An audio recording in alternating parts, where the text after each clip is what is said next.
la parole de l'Éternel.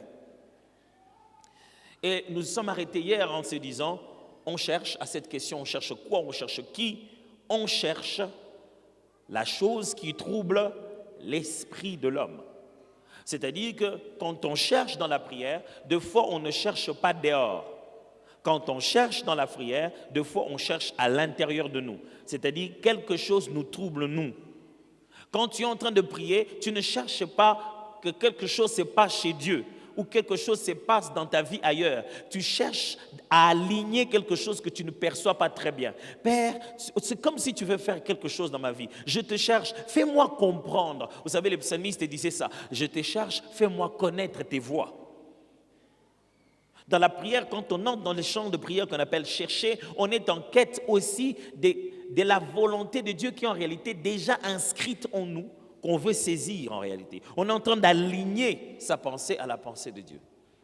Ce sont des merveilleux moments où j'ai fini par nous expliquer comment ça fonctionne que de chercher.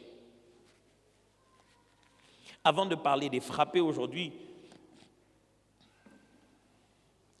il y a deux autres choses que l'on cherche et j'aimerais aborder ces deux autres choses et puis parler du verbe frapper. Mais je dois être sincère pour vous dire que tout ce que je vous ai enseigné pendant ce jour, c'était en fait l'introduction au sujet de l'art de la prière.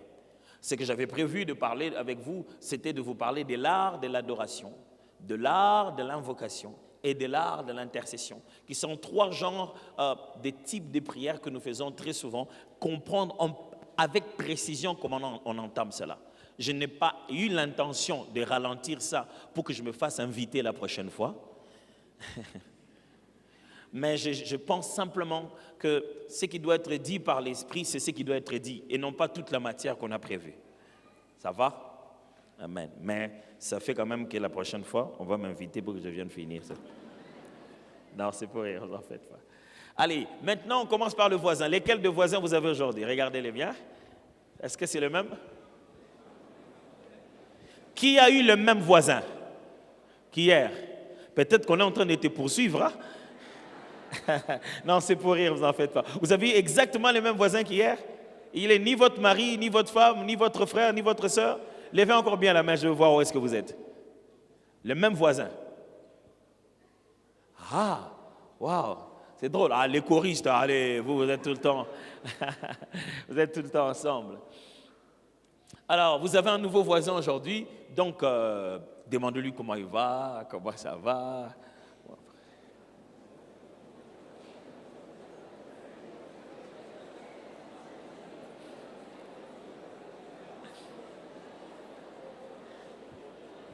S'il dit oui, ça va bien, ce n'est pas la bonne réponse. Il doit ajouter un peu plus.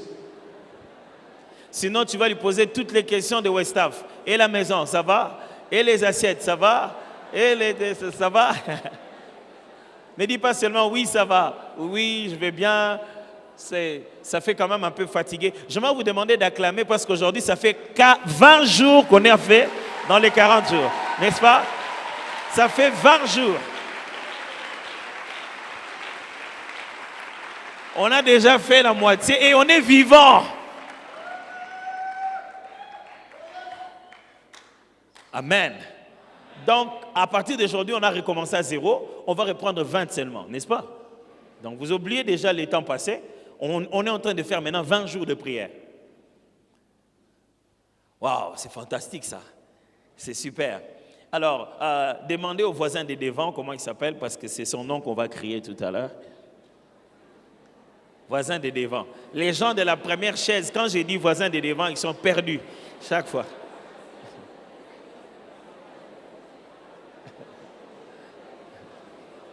Ça va? Ok. Je vais compter jusqu'à 3. Vous allez crier le nom du voisin des derrière. 1, 2. Ah oui. Parce que si tu as demandé le nom au voisin du devant, c'est que lui aussi il t'a demandé le nom, toi qui lui as demandé le nom. Donc tous ceux qui étaient voisins du devant doivent crier le nom du voisin des derrière. Vous savez, l'église, quand nous venons ensemble, nous ne venons pas pour assister à des individualités. Quand nous venons en tant qu'église, l'onction qui coule, c'est une onction pour les frères et sœurs unis ensemble. Et lorsque on laisse se développer un climat trop individuel, on empêche à l'esprit d'agir au milieu de nous.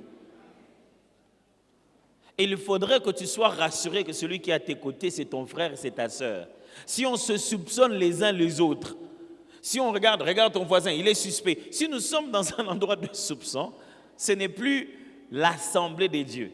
Ce n'est plus beau et agréable pour deux frères de demeurer ensemble et cette huile-là ne coule plus.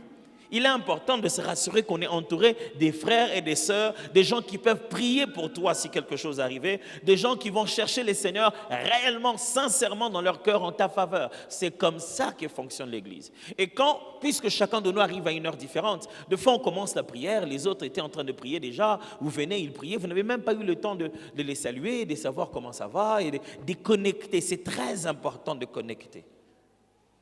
Ça va ? Parce que c'est dans ces climats-là d'onction, dans cette onction corporative que vous trouverez vos réponses. Très souvent à l'église, la réponse de la prière de l'un est directement chez quelqu'un d'autre. Mais puisqu'il ne parle pas, je me rappelle, on était encore, je crois, à la Gombe à l'époque, je me souviens, j'étais en train de prêcher. Et je ne cessais pas de dire, même quand on avait commencé Funa, je disais, frères et sœurs, parlez-vous dans la prière, priez ensemble. À l'église, ayez des contacts. Vous ne devez pas tout attendre de la chair. Sachez prier les uns les autres. Là, vous ne priez pas. Un jour, Dieu va faire qu'un frère devienne une personne haut placée. Vous allez commencer à me demander, moi, pasteur, toi tu te connais quand même avec les gens, tu ne peux pas nous laisser comme ça. Je voulais laisser là, comme ça, tous les jours. Vous n'avez pas cru qu'il allait devenir grand. Alors regardez le voisin, retenez bien son visage. Parce que son Dieu ordonne qu'il devienne puissant. Alors ne venez pas me demander après, demandez-lui lui-même maintenant, là. C'est bon, hein? Au pasteur, quand même, c'est notre frère de l'église. Oui, c'est notre frère de l'église. Quand il était notre frère de l'église, toi, tu te disais, dans cette église, chacun vient à sa manière. Je suis juste venu prier mon Dieu. Dès que tu viens prier avec nous, on prie notre Père qui est aux cieux. Pas ton Père. Quand les disciples lui demandent, apprends-nous à prier, Jésus dit, quand vous priez, dit, notre Père qui est aux cieux, que ton nom soit sanctifié. Quand on s'adresse à Dieu, on prend conscience qu'on est dans une grande famille. Dieu n'est pas qu'à toi, c'est toi qui es à Dieu. Dieu ne t'appartient pas, c'est toi qui appartiens à Dieu. Et si on veut aborder Dieu à l'église dans un contexte où il est notre Père, en essayant de le garder que comme ton Père, on n'a pas compris à quoi sert l'église. Il y a ici, dans cet endroit, quelque chose qui ne t'arrivera jamais à toi en prière seule. Parce que quand tu es en prière seule, tu n'as pas fait l'église. Tu n'as pas fait l'assemblée du Seigneur. Et il y a des choses que le Seigneur a données que à son assemblée. Amen. Et où est-ce qu'il veut en venir? Je veux juste me rassurer que nous sommes vraiment tous ensemble ici et que nous sommes vraiment tous ensemble en train de prier et que lorsqu'on dit prions, commençons à répandre nos cœurs dans la présence de Dieu, chacun est vraiment déterminé et il sait dans quoi il est en train de prier réellement.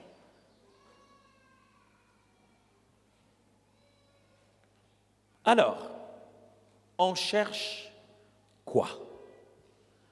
On cherche quoi dans la prière?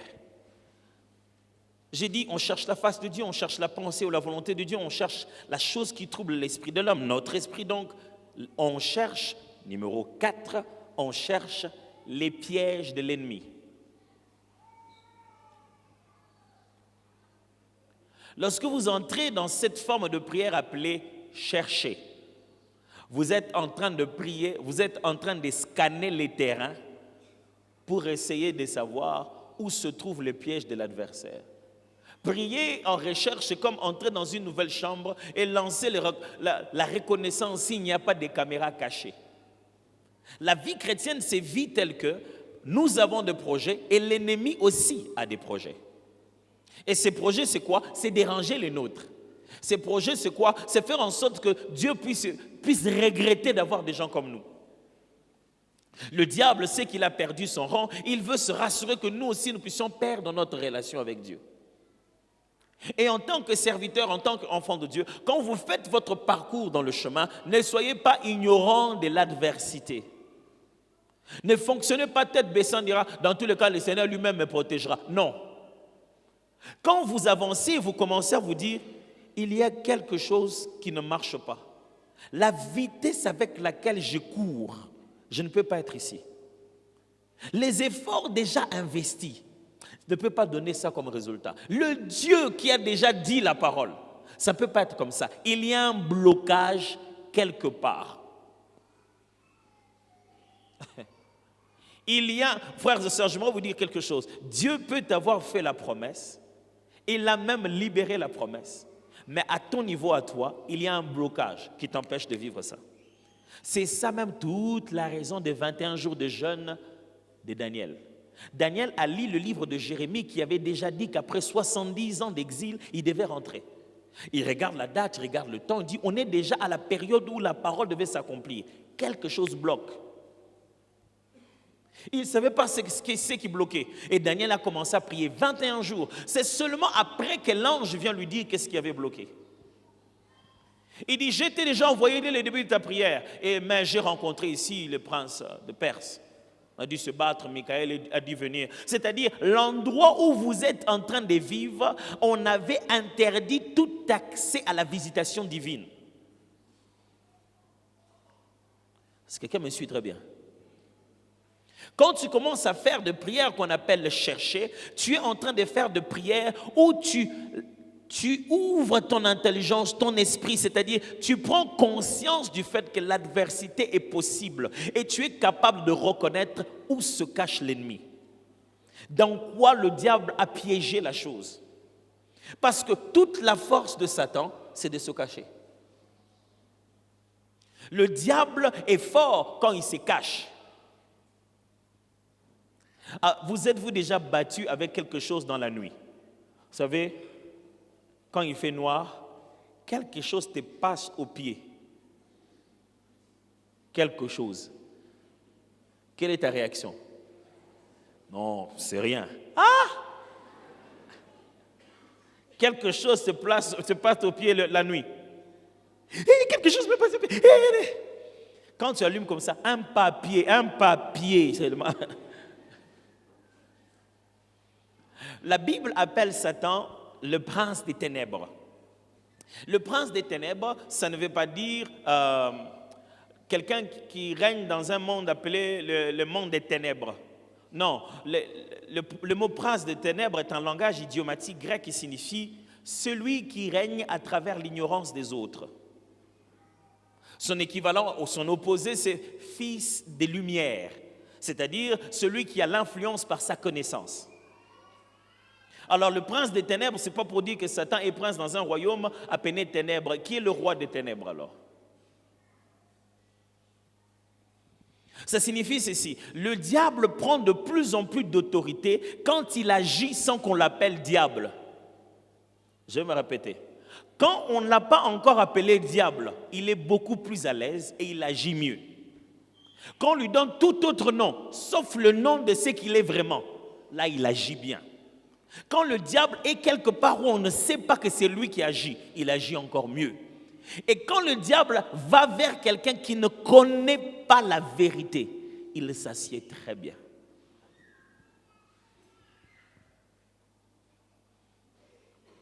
C'est pourquoi l'ennemi reste derrière les fausses croyances que les gens ont. Ah, pasteur, vous n'imaginerez jamais ce que les gens font au nom de Jésus. Oh là là là là là. Ouf. J'ai rencontré des familles qui font des délivrances au moins chaque mois. Il y a toujours quelqu'un à délivrer. Ils ont toujours quelqu'un à faire tomber, toujours des démons à faire sortir. Ils ont fait sortir toute la famille. Les oncles sont sortis, les tontons sont sortis, ceux du village sont sortis. Mais plus ils font des délivrances, plus ils deviennent pauvres. Plus ils font la délivrance, plus vous le voyez vous-même, qu'avant même il était en bonne santé. Maintenant là, il ne va plus bien. Le diable prend plaisir à vos délivrances. Parce qu'il sait, c'est la meilleure façon de vous garder dans l'ignorance. Quand vous venez, c'est moi, c'est moi, c'est moi. Et vous passez du temps là. Vous connaîtrez la vérité. Et la vérité vous affranchira. C'est ce que Jésus disait. Juste connaître. Il n'a pas dit nous passerons 40 jours et je vais vous affranchir. Il dit, il y a des choses, vous avez juste besoin d'avoir la lumière. Dès que vous en aurez la lumière claire, c'est fini. Et il y a des moments dans la vie où toute ta prière est concentrée pour te dire, Seigneur, montre-moi où est-ce que l'ennemi tient les choses. Il y a des moments où tu ne peux pas juste attaquer les diables comme ça. Tu dois attaquer avec précision en sachant où il se trouve où se trouvent les pièges de l'adversaire. Qu'est-ce que l'ennemi fait? Alors, les gens disent, non, pasteur, ces derniers temps, je suis debout, je suis en train de prier pour ma famille. Vraiment, je cherche Dieu pour ma famille. Quand tu cherches Dieu pour ta famille, tu fais quoi? En fait, il dit, je fais des lamentations en faveur de ma famille. Les lamentations ne sont pas de prières de recherche. Tout ce qu'il fait pendant ce temps-là, oh Seigneur, vraiment, est-ce que tu ne vois pas ma famille? Dieu regarde même l'âge, regarde l'âge. Je me rappelle quand on était plus jeune, ma mère faisait des prières comme ça dans sa chambre. Quand elle priait dans sa chambre, au couloir, vous tous vous entendiez. Donc du coup, si tu veux savoir quelle est ta position, quel est ton cas, quel est le verdict, il faut passer au couloir. Je me souviens une fois, elle était en train de prier fortement dans sa chambre. Et mon grand frère aîné, qui ne savait pas qu'elle a toujours été dans la liste et qui maman passé beaucoup d'heures à prier pour lui, est passé par là, juste au mauvais moment. Ma mère disait, Seigneur, je vous l'ai traduit en français, Seigneur, désenvoûte mon fils ici. Il est envoûté par ces jeunes femmes-là. Mon frère était fâché. Maman dit que je suis envoûté. Maman te dit, tu as juste écouté sa prière. Il parle à Dieu, il ne parle pas à toi. Il dit, mon fils, oh Seigneur, mon fils, il a envoûté cette fille. Cette jeune fille doit lui avoir fait manger quelque chose. Mon enfant n'est pas comme ça. On l'a fait manger quelque chose. Seigneur, qu'il puisse vomir. Je l'ai fait vomir. Il dit ça, les grands frères est dehors. Il est fâché.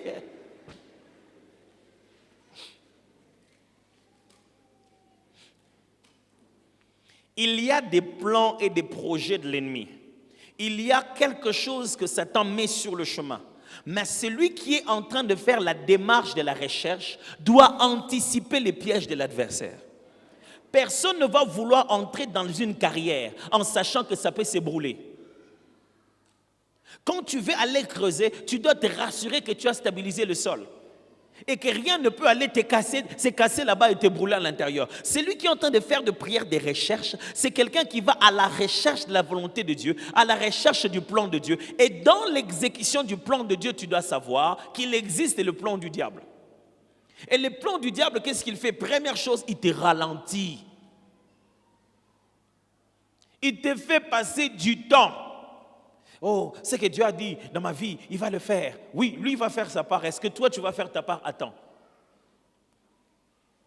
J'entends beaucoup les gens dire cette phrase. Ce que Dieu a dit dans ma vie, il va toujours le faire. Oui, il le fera. Mais est-ce que toi, tu feras ta part? Attends. Tu penses que quand le diable essaie de se battre avec les plans de Dieu, il se bat avec ça du côté de Dieu ou du côté de nous?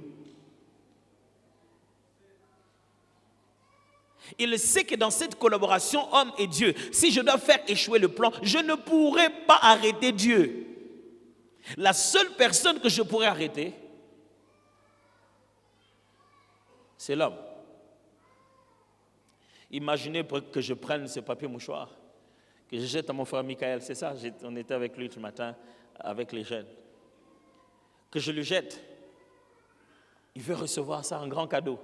Au moment où j'essaie de le jeter ça, l'autre à côté de lui crie pour le distraire. Le temps qu'il tourne la tête, ça tombe. La plupart des bénédictions que vous croyez que Dieu n'a pas données, c'est vous qui n'avez pas attrapé. Oh, let me explain that. La plupart des choses que vous pensez que Dieu n'a pas données, c'est vous qui n'avez pas attrapé. Au moment de recevoir, vous avez été distrait par l'ennemi. Quand Dieu donne, vous devez recevoir.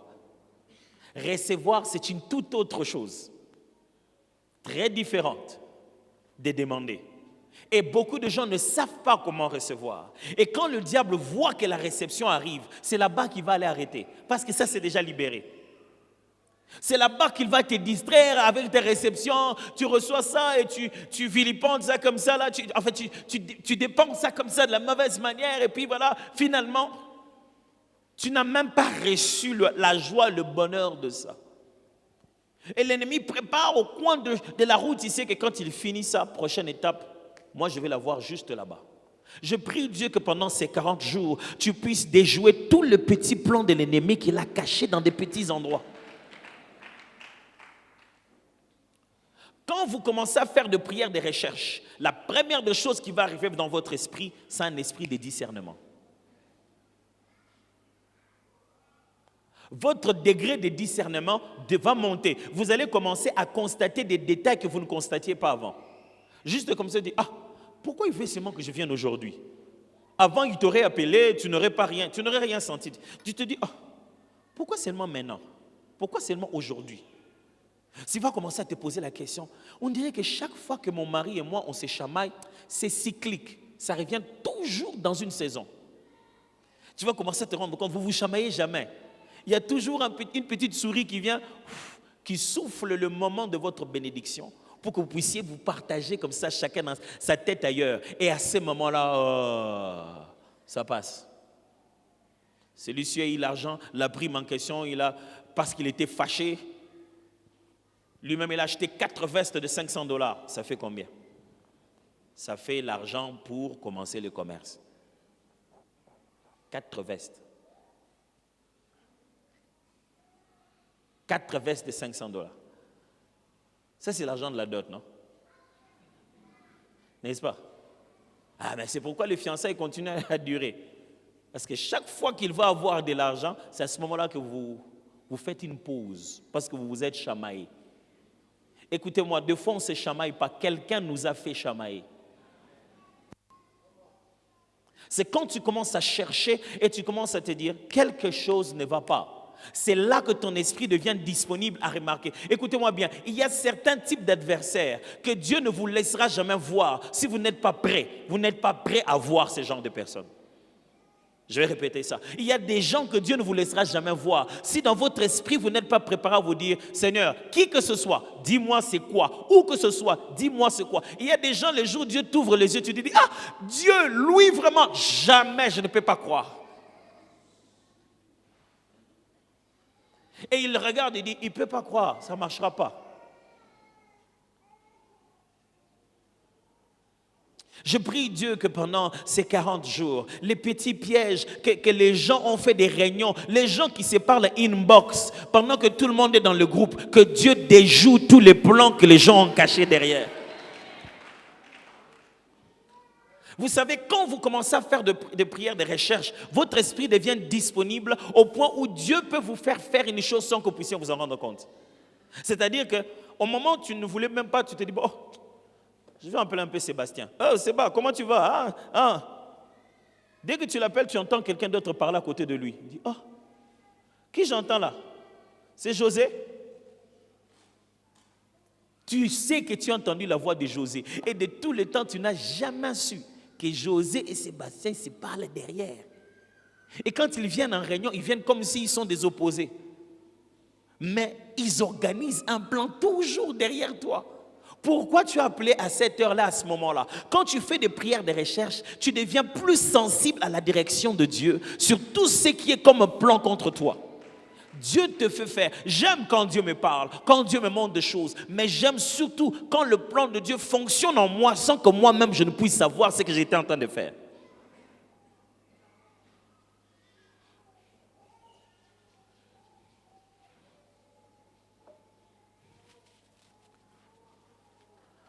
Alors, même moi aussi.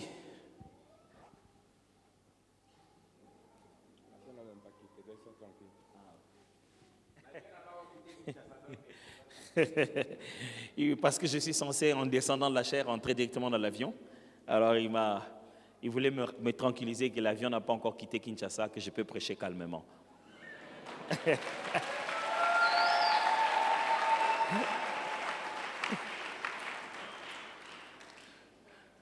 Ça voulait dire quoi? Vous voulez pas que je parte, ça? Alors, quand vous êtes en train de faire des prières, des recherches, en ce moment-là, vous focalisez en train de dire, Seigneur, écoutez-moi, même tout enfant de Dieu, même pasteur que je suis, il y a des moments de ma vie, je me dis, quelque chose ne va pas. Quelque chose ne va pas. Quelque chose ne va pas dans mes finances. Il y a quelque chose qui ne va pas. Tu sens vraiment que quelque chose ne va pas. Tu ne sais pas quelle est la chose. Quand tu ne sais pas quelle est la chose, on ne demande pas, on cherche.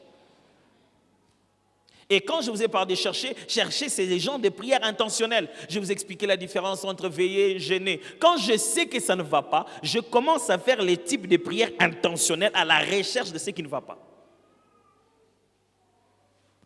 Tu ne peux pas te dire, je sens que quelque chose ne va pas. Financièrement, on dirait qu'il y a quelque chose qui ne va pas. Et qu'est-ce que tu fais? Tu manges tout bonnement, tu dors tout bonnement et tu te plains des gens. Vraiment, ces derniers temps, c'est tout. Je sens déjà que nos finances ne marchent pas. Je vais un peu vérifier avec la bonne là. On dirait qu'elle fait que tout l'argent que je lui donne là, elle ne dépense pas ça bien. Non, si tu penses que quelque chose ne va pas, commence d'abord à monter spirituellement pour voir tout le monde spirituellement d'abord. Même si c'est la bonne, même si c'est qui que ce soit, je ne fais que dire, mais c'est spirituellement d'abord que tu auras un élan pour mieux gérer la chose. Quand tu sens que quelque chose ne va pas, dans tes études, ça ne va pas. Mais quand tu arrives toujours en dernière année, c'est à ce moment-là que tu sens. Moi, j'étais en train de faire mes études, je priais. J'ai commencé à faire mes premières études. Et Dieu me donnait chaque nuit, pendant un long moment, tout le temps que je rêvais, j'avais le même songe. Et c'était énervant. Les gens de songe, tu te réveilles le matin, tu es fâché d'avoir encore rêvé ça. Il y avait toujours, d'une manière ou d'une autre, le songe selon lequel j'étais toujours en 6e des humanités et j'étais rentré en classe, toujours en train d'étudier encore, pendant que je savais que j'ai déjà dépassé la 6e des humanités, j'étais dans la salle de classe en train d'étudier avec d'autres personnes. Ça m'énervait comme pas possible. Je sais qu'il y a plein de gens qui ont ce type de songe-là ici. Et maintenant, ils se disent, ça voulait dire quoi pour moi? Pour qu'ils se disent, ça voulait dire quoi pour eux? Ça peut ou ne pas dire exactement la même chose pour moi, pour vous, mais l'une des choses qui est commune à tous ces genres de songes, c'est que le Seigneur te demande absolument d'entrer dans l'école d'un processus. Il te demande de vérifier ta préparation parce que tu te rapproches beaucoup de tes promesses. Et il sous-entend que tu n'es pas suffisamment prêt. Et ce type de songes ont toujours comme but de te dire, prépare-toi. Quelle que soit la chose pour laquelle il t'est demandé de te préparer le plus, il trouve que tu es en train de négliger une chose. Et par rapport à la promesse qu'il t'a donnée, tu risques d'arriver le jour qu'il faut sans être l'homme qu'il faut. Quand Dieu te dit ça, repense, pose-toi la question, quelque chose que je devais apprendre, quelque chose que je devais faire, une préparation que je devais faire, je dois le faire maintenant. Et moi, je ne saisissais pas. Je priais, Seigneur, c'était quoi? C'est quoi? Avant, je commençais à chasser même. Je dis non, ça, ce sont des esprits de blocage. Est-ce que je ne suis pas bloqué en 6e? J'étais perdu. Non. Et puis, j'ai compris parce que le sens du songe, c'est que la récurrence est toujours un signe que le songe n'a pas été bien interprété. Chaque fois que Dieu t'envoie un même songe plusieurs fois et qu'il revient chaque fois, c'est-à-dire que jusqu'à aujourd'hui, l'interprétation que tu donnes de ce songe n'est pas bonne. Tu ne l'as pas encore bien interprété. Et ça faisait que revenir. Et puis, j'ai compris que chaque fois que je me réveillais, il y avait quelque chose qui était lié à mes études, que je ressentais dans mon esprit. OK. Première fois, je devais aller m'inscrire pour faire ma licence en Business Administration. Je suis allé, j'ai payé même le Minerval pour m'obliger à le faire. J'ai payé. Dès que j'ai payé et que je me suis dit, je vais le faire, le songe a disparu. Le songe a disparu durant toute l'année académique que je n'ai pas fait finalement parce que j'étais trop occupé. Dès que l'année académique, on m'a dit que c'est fini, le songe a repris. 2 fois, je fais ça 2 fois. J'ai raté une première inscription à Londres, j'ai raté une deuxième inscription aux États-Unis. J'en avais marre de rêver exactement la même. J'ai compris que Dieu était en train de me dire, tu es dans la saison, tu dois te préparer, tu dois absolument te mettre à étudier maintenant. J'ai dit, OK, Dieu, je vais le faire. J'ai repris. Je commençais à étudier. J'ai commencé à étudier. Le jour où je devais faire mon premier master, j'ai étudié et je commençais à être tellement occupé. Je commençais à sentir dans ma tête une lourdeur. On dirait que chaque fois que tu étudies, tu te sens lourd. Je peux bien faire entrer, mais pour faire sortir, je sens une lourdeur là pour écrire quelque chose seulement. Je connais ce qu'il faut écrire, mais... Et puis, on nous avait demandé un travail, on devait envoyer notre proposition de thèse. Le jour où je devais envoyer ma proposition, c'était déjà les derniers jours. Et je fais, à la veille, le professeur m'envoie un mail. Il me dit, je voudrais me rassurer que tu avais le bon gabarit de la proposition de thèse. Le gabarit que le prof m'envoie et ce que moi j'avais, deux choses différentes. C'était déjà 2 heures avant de soumettre. J'ai seulement soumis, j'ai dit au prof, vraiment, j'ai travaillé avec le mauvais gabarit. En tout cas, si vous êtes obligé de me récaler pour l'année prochaine, je ne sais plus, je suis fatigué. C'est-à-dire, il y a des moments où tu ressens un poids plutôt, qui n'est pas psychologique, il est spirituel. Un combat spirituel peut même se ressentir physiquement. Tout ce temps-là, tu te réveilles toujours lourd, fatigué, tu ne sais même pas ce qui se passe. J'ai dit, prof, vraiment, j'en ai marre. Je ne sais plus qu'est-ce que je peux faire. Et je me suis agenouillé ce jour-là pour prier avant de dormir. J'ai dit, Dieu, j'ai envoyé les mails. En tout cas, si vraiment tu voulais que j'étudie, débrouille-toi, je ne sais pas ce qui arrive. Et l'Esprit me dit, tu viens d'atteindre un plafond familial. Il faut pousser. Je dis, Seigneur, pourquoi quand il pas mis dans la famille? Bon, mais c'est pas grave. Mais je dis, Seigneur, qu'est-ce qu'il y a? Il a dit, il faut pousser. Je dis, mais Seigneur, tout est déjà gâché. Il a dit, il faut pousser. Tu sais, Dieu est terrible. Hein? Il m'a dit, tu viens d'atteindre un plafond familial. Tu te bats pour tout le monde. Il faut pousser. J'ai dit, bon, fais des miracles. Hein? Miracle. À cette époque, quelqu'un coupait l'Internet pour tout le monde. Et il a coupé. C'était à la période où on coupait l'Internet. Et c'était connu dans le monde entier que la RDC en ce moment-là était sous Internet coupé. Il a coupé. Vous savez, je vous dis, bon, l'Internet est tout coupé. Il y a des gens comme nous pour qui l'Internet était coupé. Ah, couper l'Internet. J'essaie de chercher le numéro du prof, j'appelle. Il m'a dit non, l'université a déjà décidé que pour tous les étudiants de la RDC, jusqu'à ce que l'Internet soit repris, on va vous donner plus de 2 semaines encore pour que vous puissiez avoir des... Hé, Seigneur, vraiment. J'ai une bonne nouvelle pour toi. Tous les temps que le diable t'a fait perdre, le Seigneur va te le faire récupérer.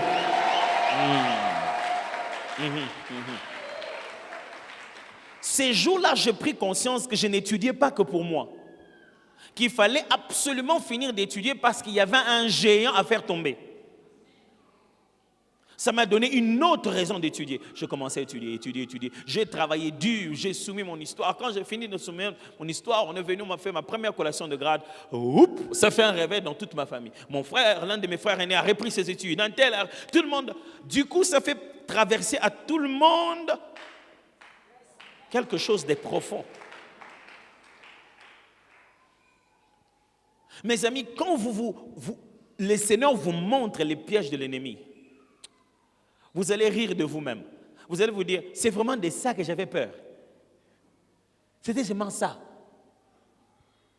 Mon frère, donc quand tu te réveilles la nuit ou quand tu pries d'une manière spéciale, en train de chercher, dispose ton esprit à comprendre où se trouvent les pièges de l'ennemi. 5. Chercher quoi? Chercher, bien sûr, les choses d'en haut. C'est ça le terme que la Bible appelle, les choses d'en haut. C'est dans Colossiens, chapitre 3, versets 1 à 2.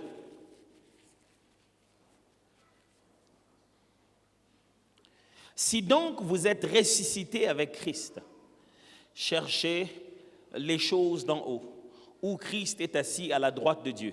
Affectionnez-vous aux choses d'en haut et non à celles qui sont sur la terre. L'expression choses d'en haut ici, c'est le fait que Paul est en train d'expliquer aux Colossiens qu'il n'y a pas que ça.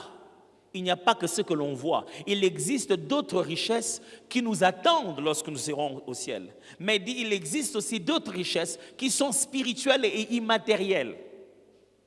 Cherchez ces choses-là d'abord. Mon frère, quand vous entrez dans la prière, veillez, nuit, priez, posez des exercices spirituels. Ne cherchez pas seulement qu'est-ce que Dieu a dit, quelle est la volonté de Dieu. Cherchez aussi à grandir dans les choses de l'esprit. Passe ton temps de 4, 5, 6 jours de jeûne parce que seulement tu demandes à Dieu qu'il puisse briser ton caractère. Passe 4 jours, 10 jours dans la retraite, tu es allé 21 jours, tu t'es caché quelque part parce que tu dis, Dieu, j'en ai marre, je veux être comme toi, brise la colère qui est en moi. Passe une nuit de prière où tu ne dors pas, tu es en train de prier, juste en train de dire, Seigneur, aide-moi à comprendre comment tu me parles. Les véritables richesses sur la terre, mes frères, sont immatérielles. Est-ce que vous cherchez les choses d'en haut? Les chrétiens d'aujourd'hui ne jeûnent que pour ce qu'ils vont obtenir physiquement, non pas pour ce qu'ils vont devenir spirituellement. Je vais répéter ça. Ne jeûnez pas, ne priez pas que pour ce que vous allez obtenir physiquement. Donnez-vous du temps à chercher Dieu pour ce que vous devez devenir spirituellement. Parce que c'est dans le caractère que siège la longévité d'une bénédiction. C'est ce que tu deviens qui assure que tu as la sagesse nécessaire pour gérer ce que Dieu te donne. Les choses d'en haut, les gens ne s'en occupent plus. Est-ce que tu as déjà jeûné pour apprendre à adorer Dieu en profondeur? T'es-tu déjà donné la faim pour exprimer à Dieu que tu l'aimes? Même Dieu sait, il dit, il n'a pas encore mangé. Ah, c'est qu'il fait quoi? Tu veux quoi? Même Dieu lui-même, il sait. Ça fait combien? Il n'a pas encore mangé. 12 heures. Qu'est-ce qu'il y a? Il jeûne. Tu veux quoi encore? Tu veux combien? C'est difficile de venir et de dire à Dieu, non, je jeûne pour rien. Tu es monté spirituellement rapidement comme ça. Qu'est-ce qu'il y a? Tu veux, c'est combien? C'est quoi le problème? Non, il n'y a pas de problème. C'est toi que je suis venu voir. Je t'aime, Seigneur, que je ne peux pas continuer à vivre comme ça. J'en ai marre d'être moi. Fais de moi à devenir toi. Les choses d'en haut, les choses dans lesquelles Christ est assis, les choses qui font la nature de Dieu, les choses qui sont la priorité de Dieu. Quelle est la dernière fois que tu n'as pas mangé pour que quelqu'un se répande? Non, tu n'en as pas le temps. Tu préfères commenter sur la vidéo. Bateau penamba soumuki. Ces gens des pécheurs, des hypocrites. Quelle est la dernière fois où tu n'as pas mangé pour qu'un hypocrite donne sa vie à Jésus? Quelle est la dernière fois que tu es allé voir Dieu en urgence? Oh Seigneur, aujourd'hui, je ne mange pas. Mon grand frère, j'en ai marre, Seigneur, de le voir tourner en rond. Jésus, sauve-le. Jésus, sauve-le.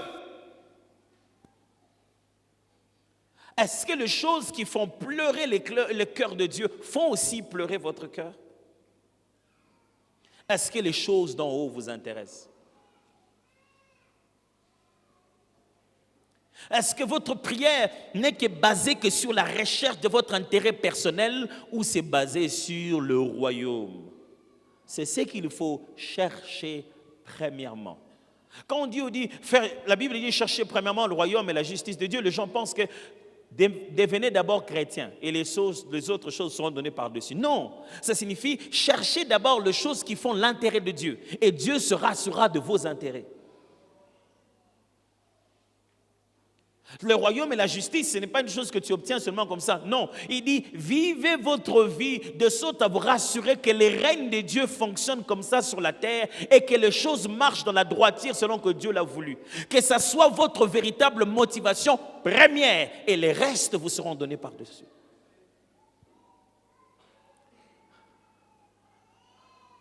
Est-ce qu'on fait ça?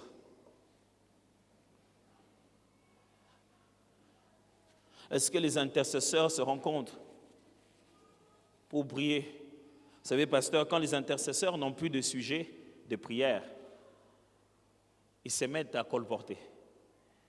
Ça, c'est... Le colportage monte à l'église quand les gens n'ont rien à faire. Les gens commencent à parler quand ils n'ont rien à faire. C'est pas moi qui dis ça. Il y a une belle phrase de Renard Bonke qui dit « Rends les chrétiens à l'église occupés et ils arrêteront de parler des uns des autres. » Quand les gens sont occupés pour le royaume à gagner les âmes, ils n'ont pas le temps de parler de toi.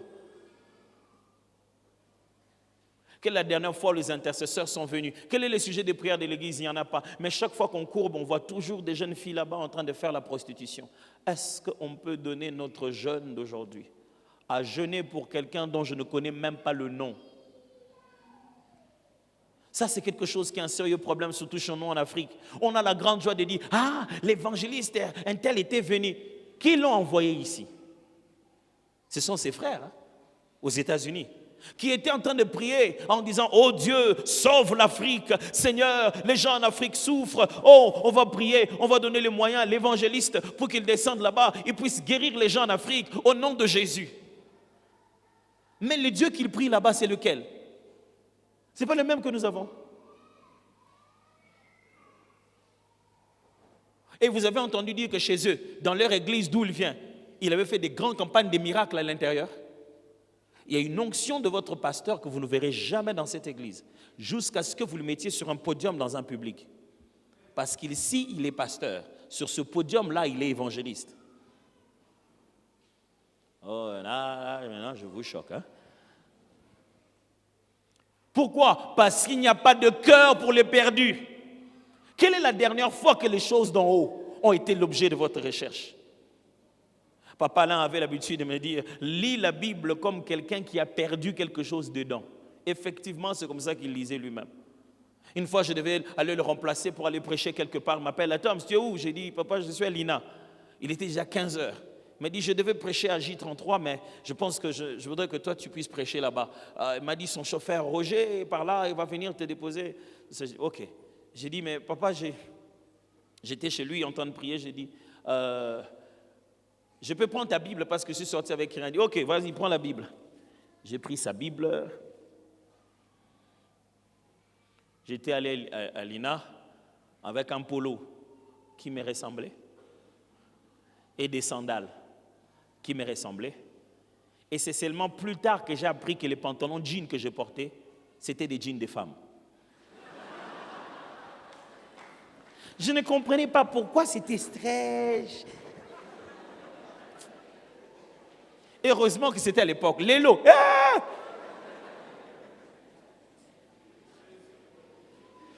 Donc, j'ai couru chez notre violoniste. On est allé dans sa petite maisonnette où il restait à l'époque. Il m'a prêté une chemise et ses baskets.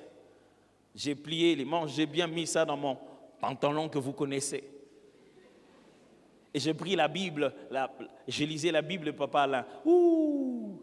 Cette Bible était... J'ai jamais vu une Bible comme ça.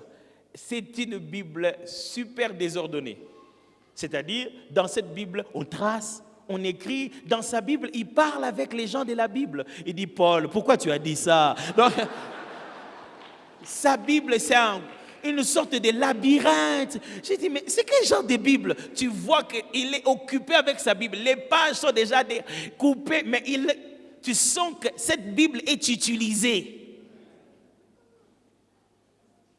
Mais toi, tu as 3 applications de Bible dans ton téléphone.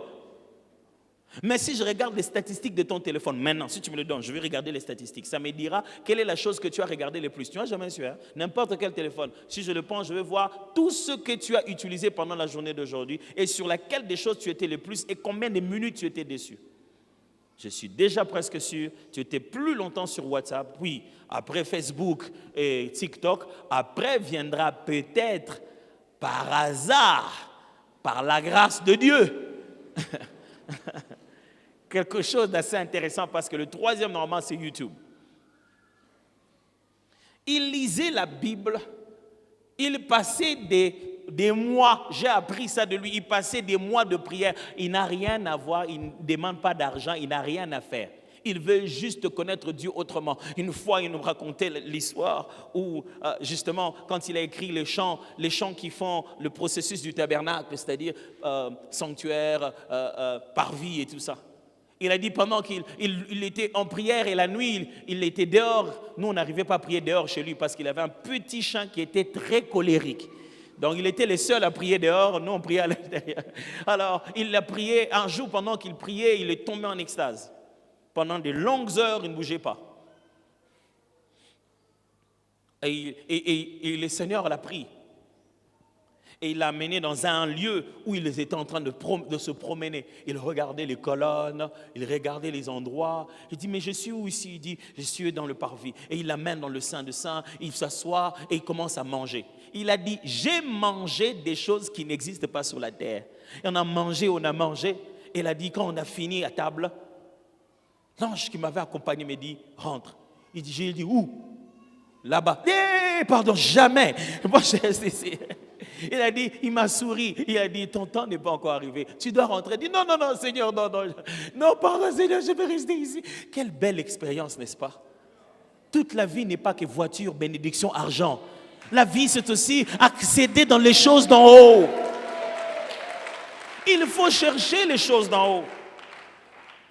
Le bonheur de voir, la première fois que moi je vis un ange, c'était à Lubumbashi.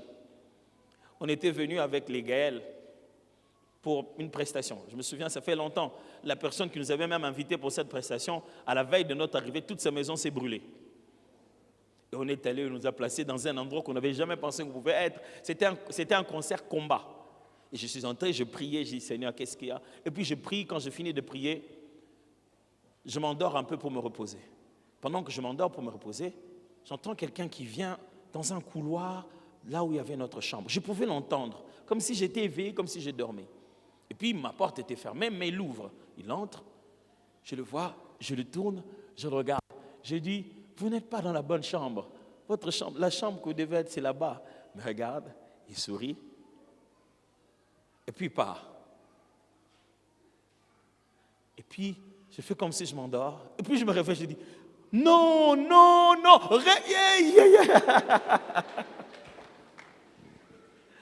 Il est beau de goûter à l'avenir maintenant. Dieu te fait goûter les choses de là où nous sommes en train de partir. Cherchez les choses d'en haut, mes frères. Je me souviens la première fois où j'ai vu des miracles de Dieu se faire de mes mains. J'ai cherché, j'ai prié le Seigneur. Et c'est juste fantastique de voir ça. Je n'en revenais pas moi-même, j'ai dit, oh. Mais Dieu peut le faire. C'est-à-dire qu'il y a des moments où quelque chose d'en haut se passe et tu dis, yes, yes. Il faut que tu fasses des yes, pas seulement pour l'argent et le compte en banque. Il y a des choses d'en haut, mes frères. Le plaisir d'avoir collaboré avec le ciel. Il y a plus que voyager, aller par-ci, par-là. Il y a des choses en Dieu qui sont meilleures que le matériel. L'argent, les voitures, on va abandonner ça. On va laisser ça ici.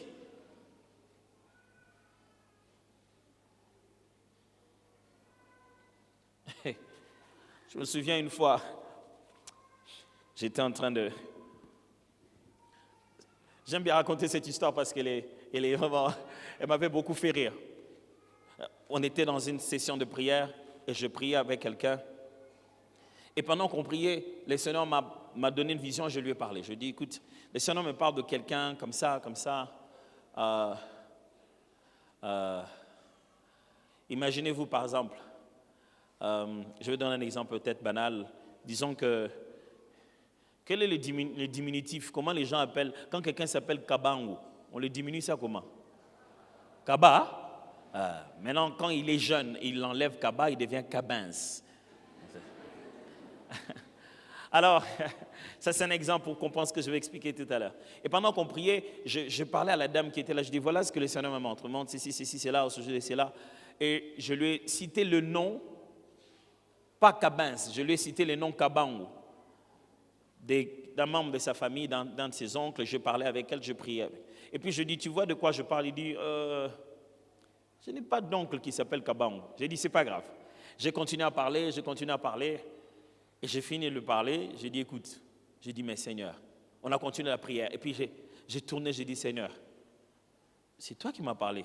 Comment il n'y a pas de Kabangu là-bas? Toi, tu ne vérifies pas les choses que tu veux dire. Et puis le Seigneur me dit, dis-lui de demander à sa mère, elle ne sait pas. Et puis je refinis, je dis, quand on va finir, quand tu rentres, appelle ta mère, parle avec elle.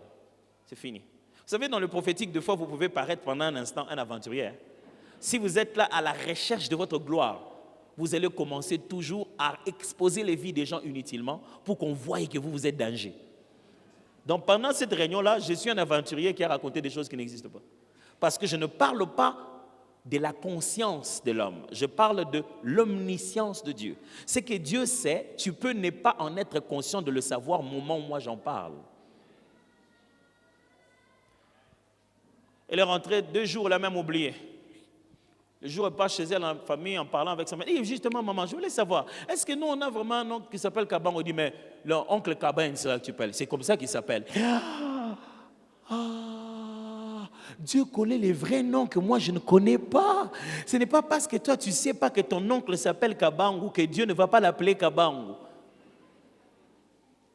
Il dit, mais oui c'est vrai, mais tout ce qu'il a dit là, c'est l'oncle Kabez. C'est vrai, en plus elle était tellement choquée qu'elle a pris le téléphone et m'a appelé. Elle m'a dit, pasteur, tu sais quoi, c'était vrai tout ce que tu as dit. Moi je dis, oui j'avais dit ça parce que c'était vrai. Je me rappelle une autre fois, on était en train de prier avec notre sœur. On priait. Pendant qu'on priait, j'ai une vision. De là où elle a étudié, de ses profs à l'école, dans l'endroit où ils habitaient et tout, je lui ai dit, bon, ok, je vais te parler de quelque chose.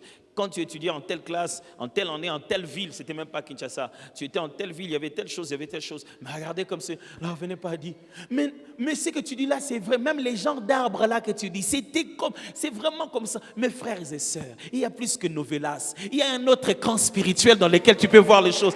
Prends le plaisir de voir les choses d'en haut. Ne cherche pas seulement manger, boire, être bien. Il y a collaborer avec Dieu, coopérer avec le ciel, devenir un agent du royaume, un instrument entre les mains de Dieu pour pouvoir arracher les choses entre le royaume de l'ennemi et l'amener dans le royaume du Fils de son amour. Deviens un instrument de Dieu, même pour tes propres enfants. Même pour tes propres enfants. Ma fille sait comment, si elle a un songe ou si elle a quelque chose de spirituel qu'elle ne comprend pas, elle sait qu'on va en parler. Elle va m'attendre, elle dit, papa, viens, je voulais te parler. Elle a commencé à m'expliquer. Voilà, papa, j'ai rêvé ceci, je lui explique. Voilà comment on comprend les choses de l'esprit. Ça veut dire que tu es ceci, c'est là. Ah, ok, prions ensemble, on prie. Je sais reconnaître qu'à ce moment-ci, mon enfant est en train de passer à telle réalité spirituelle. Je me mets à prier. Et je lui apprends à prier. Venez, on va prier ensemble. Quand j'ai senti qu'on avait un combat terrible avec nos concerts, j'ai dit, Dieu, je fais quoi? Il a dit, fais prier tes enfants. J'ai appelé mes enfants, j'ai dit, vous savez qu'on a quoi? Concert, on va prier. Tous les soirs, c'est eux qui étaient les intercesseurs. Les choses d'en haut, Yaya, les choses d'en haut. Les choses d'en haut existent. Ça existe. Dieu a un autre programme. Quand la Bible dit que ta volonté soit faite sur la terre comme au ciel, il y a une autre volonté au ciel, mon frère. Tu peux la consulter bien avant. Ça fait du bien de vivre la vie comme une rediffusion, d'arriver et de le voir s'agiter en disant, je sais ce qui va se passer. Et ça, c'est un avantage qu'on a en tant qu'enfant de Dieu. Le même endroit où tu vois les démons là qui sont en train de bloquer ta famille, au même endroit, tu peux voir les anges qui protègent ta famille et les plans de Dieu pour ton bonheur. La même famille pour laquelle tu pries, oh Jarach, Seigneur délivre notre famille. Cette même famille, tu dois prier pour elle pour qu'elle connaisse le Seigneur. C'est aussi ton terrain d'évangélisation, pas seulement tes instruments de délivrance. Est-ce que les choses d'en haut t'intéressent?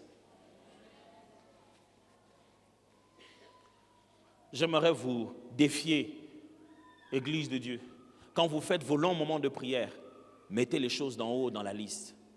Prenez toute une semaine, prenez des jours où vous priez ni pour vous, ni pour quoi que ce soit. Priez pour la ville. Priez pour quelque chose que vous voyez se faire dans la ville, que vous voulez que Dieu puisse changer dans la jeunesse. Vous remarquez que les gens commencent à boire. Il fut un moment où chez nous à Kinshasa, les gens buvaient quelque chose qu'ils appelaient bombé. C'est-à-dire qu'un mélange biochimique incroyable qui faisait dormir les gens debout. Si tu vois un jeune homme, il dort profondément, mais son corps, ce truc était mortel. Mortel. Les jeunes se détruisaient. Ça commençait à déranger mon cœur. Mon frère, si vous n'êtes dérangé que par des choses qui entrent et qui touchent votre maison, vous n'êtes pas utile à Dieu. Si ça devient vrai, que quand ça vous arrive à vous, vous n'êtes pas utile à Dieu. Vous voulez plus d'onction, plus de manifestation de Dieu, soyez intéressés par les choses pour lesquelles Dieu va investir. Dieu n'est pas là à investir juste pour que toi tu aies un véhicule. Il a des âmes à gagner, des vies à changer, des vies à transformer. Est-ce que les choses qui bouleversent le cœur de Dieu pour cette ville sont vos intérêts aussi?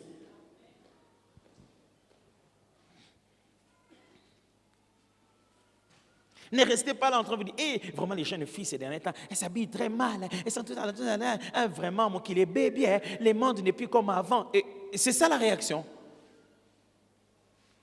Le diable évolue, il détruit. Et nous, qu'est-ce que nous faisons? Nous prions que pour nous-mêmes. Et ils font des réunions pour détruire toute la ville. Nous faisons 40 jours pour nos proches. Ils font des réunions la nuit pour détruire tout le pays, détruire toute une génération, leur façon de réfléchir. Nous, on fait des 40 jours de prière que pour nos propres véhicules. Et les choses d'en haut, et les intérêts de Dieu, et la guerre spirituelle des chrétiens, et la raison pour laquelle on a donné notre vie. Pourquoi sommes-nous co-ouvriers avec Christ? Et on se plaindra, l'Église ne fait plus des miracles. Les miracles ne sont pas pour les spectacles, ils sont pour la mission. C'est pour démontrer Christ, pas pour démontrer à quel point toi tu es exceptionnel. Centre missionnaire en Philadelphie, ne vous contentez pas de ce nombre de gens qui viennent. Cet endroit est petit pour le nombre de gens qui sont perdus. Il y a encore des gens qui doivent connaître le Dieu de la Bible. Et quelqu'un doit se lever et leur parler de ça. Il y a encore des âmes qui sont esclaves des choses que je ne sais dire. Et il y a quelqu'un qui doit se lever et leur parler de ces vérités-là. Est-ce que ça te dérange?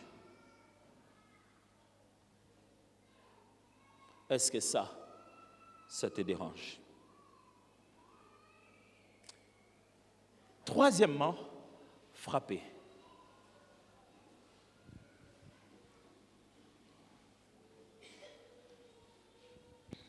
Relisons donc les textes dans Luc chapitre 11. Je vais vous les lire dans la version de Parole vivante. Le verset 9 de Luc 11 dit, « Ainsi, moi je vous l'ai dit, demandez, continuez à demander et vous recevrez. Cherchez, persévérez dans votre recherche et vous trouverez. Frappez, insistez et la porte vous sera ouverte. Car celui qui demande finit toujours par recevoir. Celui qui cherche finalement trouve. Et à celui qui frappe avec insistance, la porte sera ouverte. » Qu'est-ce que c'est que la prière? Frapper. Souvenez-vous, tous ces trois verbes insistent sur le fait de prier seulement, en montant les degrés de responsabilité et de persévérance aux côtés de l'homme. La prière de frapper sous-entend d'abord localiser. Celui qui frappe sait où frapper. Tu connais déjà l'adresse. On ne frappe pas n'importe où. On va frapper à un lieu. On ne frappe pas comme battant l'air. La Bible dit frappez et la porte vous sera ouverte. Qui dit frapper sous-entend localiser. Vous pouvez avoir connu votre problème. Vous savez ce que c'est. Mais maintenant, il faut être capable de percer. Aujourd'hui, dans l'Église, très souvent, les gens se réjouissent de connaître leurs problèmes, mais ils ne savent pas comment le résoudre. Et il y a quelque chose contre lequel je suis en train de prier tous ces derniers temps, pasteur, et j'essaie d'enseigner pour essayer un peu de mettre de l'équilibre dans la tête de frères et sœurs à l'Église, pour que les exagérations finissent. C'est cette théorie selon laquelle la plupart des parents des membres de l'Église sont sorciers et ils les ont sacrifiés. Et la solution pour ça, c'est qu'ils puissent parler. Donc on dit, il faut que votre maman, votre papa dise quelque chose. Il doit parler, il doit vous libérer. Ça ne marche pas toujours comme ça, mes amis. Ça ne marche pas comme ça, nécessairement. Vous devez savoir que celui qui t'a livré au diable ne peut pas te récupérer au diable. Impossible. Oh, demandez à Judas, il a même remboursé. Il dit, je vous rembourse. C'est parti, papa. Celui qui t'a livré au diable ne peut pas te récupérer au diable. Quelqu'un a fait quelque chose pour toi et peut enlever. Et je peux vous dire, mes amis, il est possible que ce papa, cette maman qui t'a livré au diable il y a longtemps, oh, il a vendu quelque chose, il a vendu, je ne sais pas moi, votre mariage. C'est notre maman qui a fait ça. Vraiment, ils sont allés dans les fétiches, ils ont livré nos mariages dans la vie. Le prophète me l'a dit, j'ai vu ça moi-même. Il est possible que cette pauvre maman, ça fait 20 ans, 25 ans qu'elle s'est rendue compte de ses péchés, qu'elle a demandé pardon à Dieu, qu'elle a tout fait. Mais elle ne peut pas récupérer ça. Écoute-moi, celui qui te vend chez le diable n'a pas le pouvoir de te récupérer chez le diable. Il faut aller chercher quelqu'un d'autre qui est mort et ressuscité le 3e jour pour te récupérer chez le diable. Alors vous allez faire des grosses pressions sur vos parents pour rien. Papa, parle, libère-nous tes enfants, tu nous as bloqués. Il faut que tu dises des bonnes paroles pour nous pour qu'on soit libérés. Ça ne marche pas toujours comme ça. Le pauvre papa, il peut vous dire bien de bonnes paroles, mes enfants, allez, soyez bénis, que le Seigneur soit avec vous. Votre père n'a de pouvoir sur ça que pour la bénédiction paternelle et non pas pour une malédiction qui vous est venue par une alliance avec le diable. J'explique. Il n'y a dans la Bible que véritablement que 2 sources de bénédiction et de malédiction. C'est-à-dire 2 types d'autorités. Il n'y a que 2 autorités bibliques qui ont le droit de bénir ou de maudire. Le premier, c'est Dieu, parce que c'est lui qui a créé la malédiction. La malédiction, c'est les conséquences de la désobéissance. C'est l'inverse de la bénédiction. Quand tu n'as pas obéi, ce qui arrive à l'encontre, qui est l'inverse de la bénédiction, c'est la malédiction. La première personne à maudire quelqu'un dans la Bible, c'est Dieu lui-même, qui maudit Caïn, qui maudit le serpent. Le diable ne connaissait pas la malédiction encore. Donc le diable ne maudit pas les gens. Le diable te place sous la malédiction. Il sait comment fonctionne la malédiction. Et il s'arrange pour que tu tombes dans la malédiction. Pourquoi? Parce que la malédiction a tellement une puissance divine qu'elle est difficile à être ôtée. Et tu dois apprendre comment fonctionne le fait de faire ôter la malédiction. La deuxième source de la malédiction dans la Bible, c'est les parents. Ce sont les seuls qui ont une promesse avec bénédiction.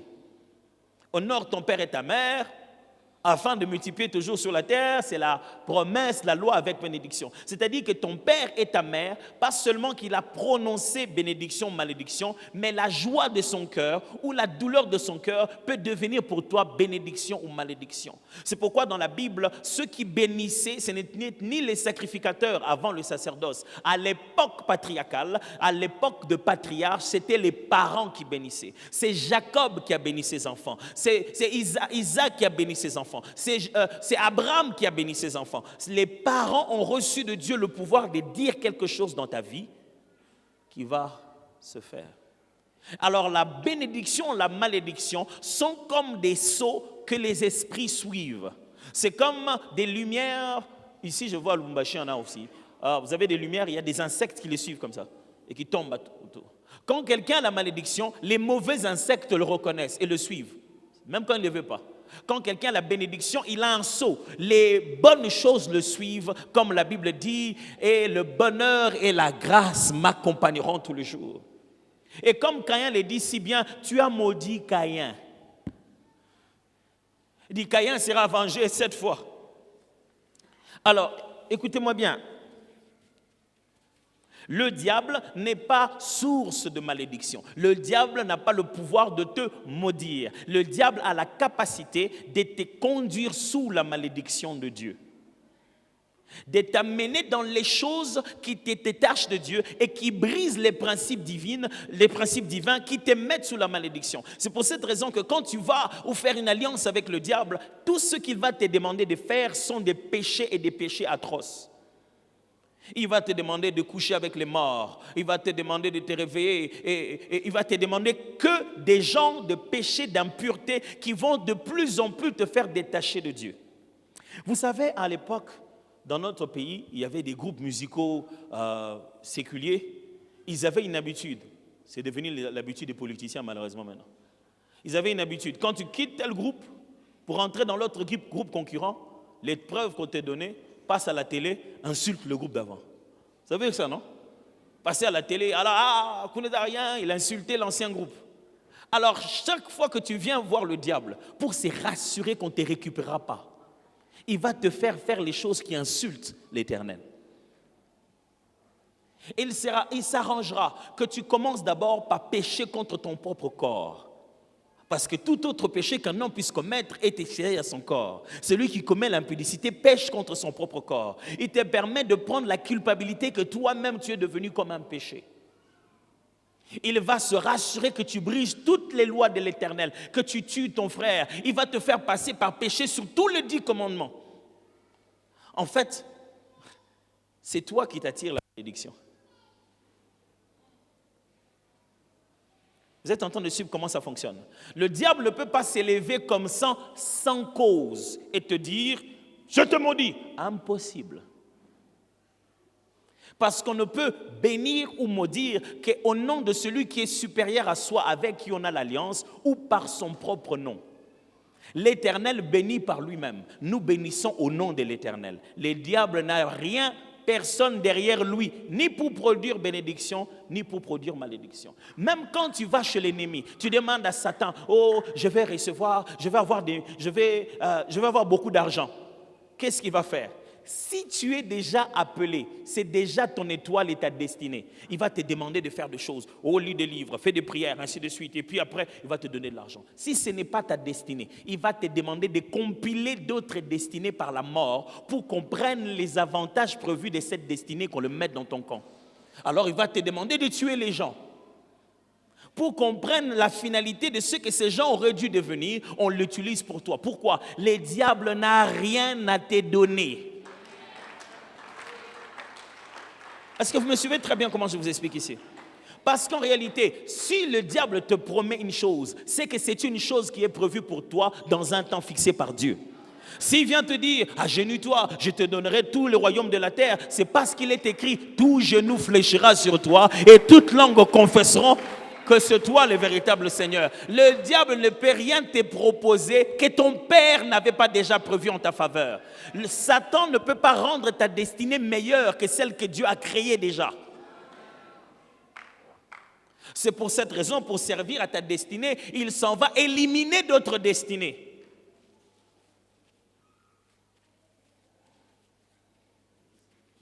Est-ce que je ne vous ai pas parlé de ces choses?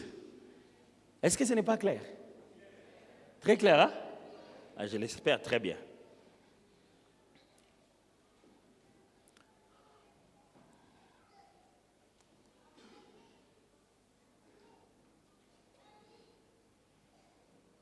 Désolé. Lorsque donc vous êtes en train de frapper, et vous êtes, j'insiste que frapper, c'est localiser d'abord. Vous devez savoir où. Dans l'idée de frapper, il y a un endroit où aller frapper. Il y a un lieu où aller faire ça. On sait que c'est ici. Dieu veut que je frappe là.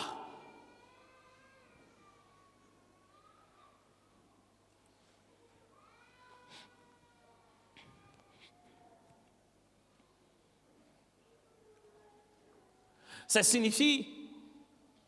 Frapper aussi signifie l'application intentionnelle des principes.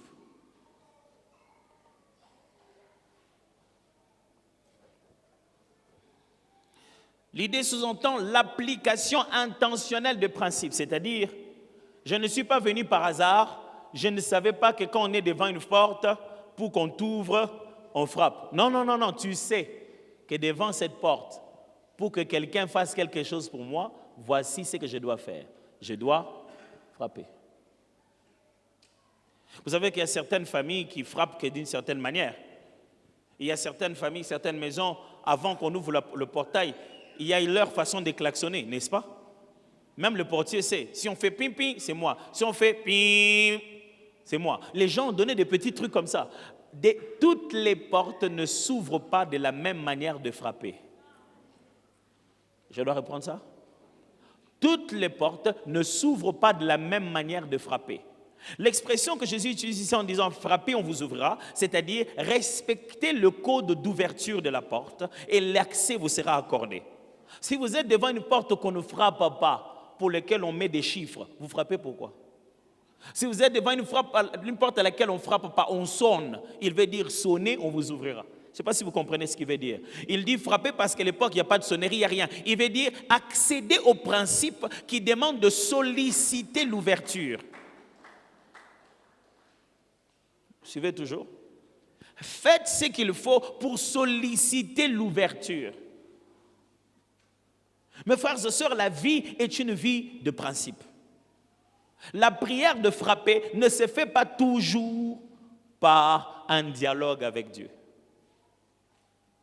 La prière de frapper, très souvent, mes amis, c'est fait par des actes à poser.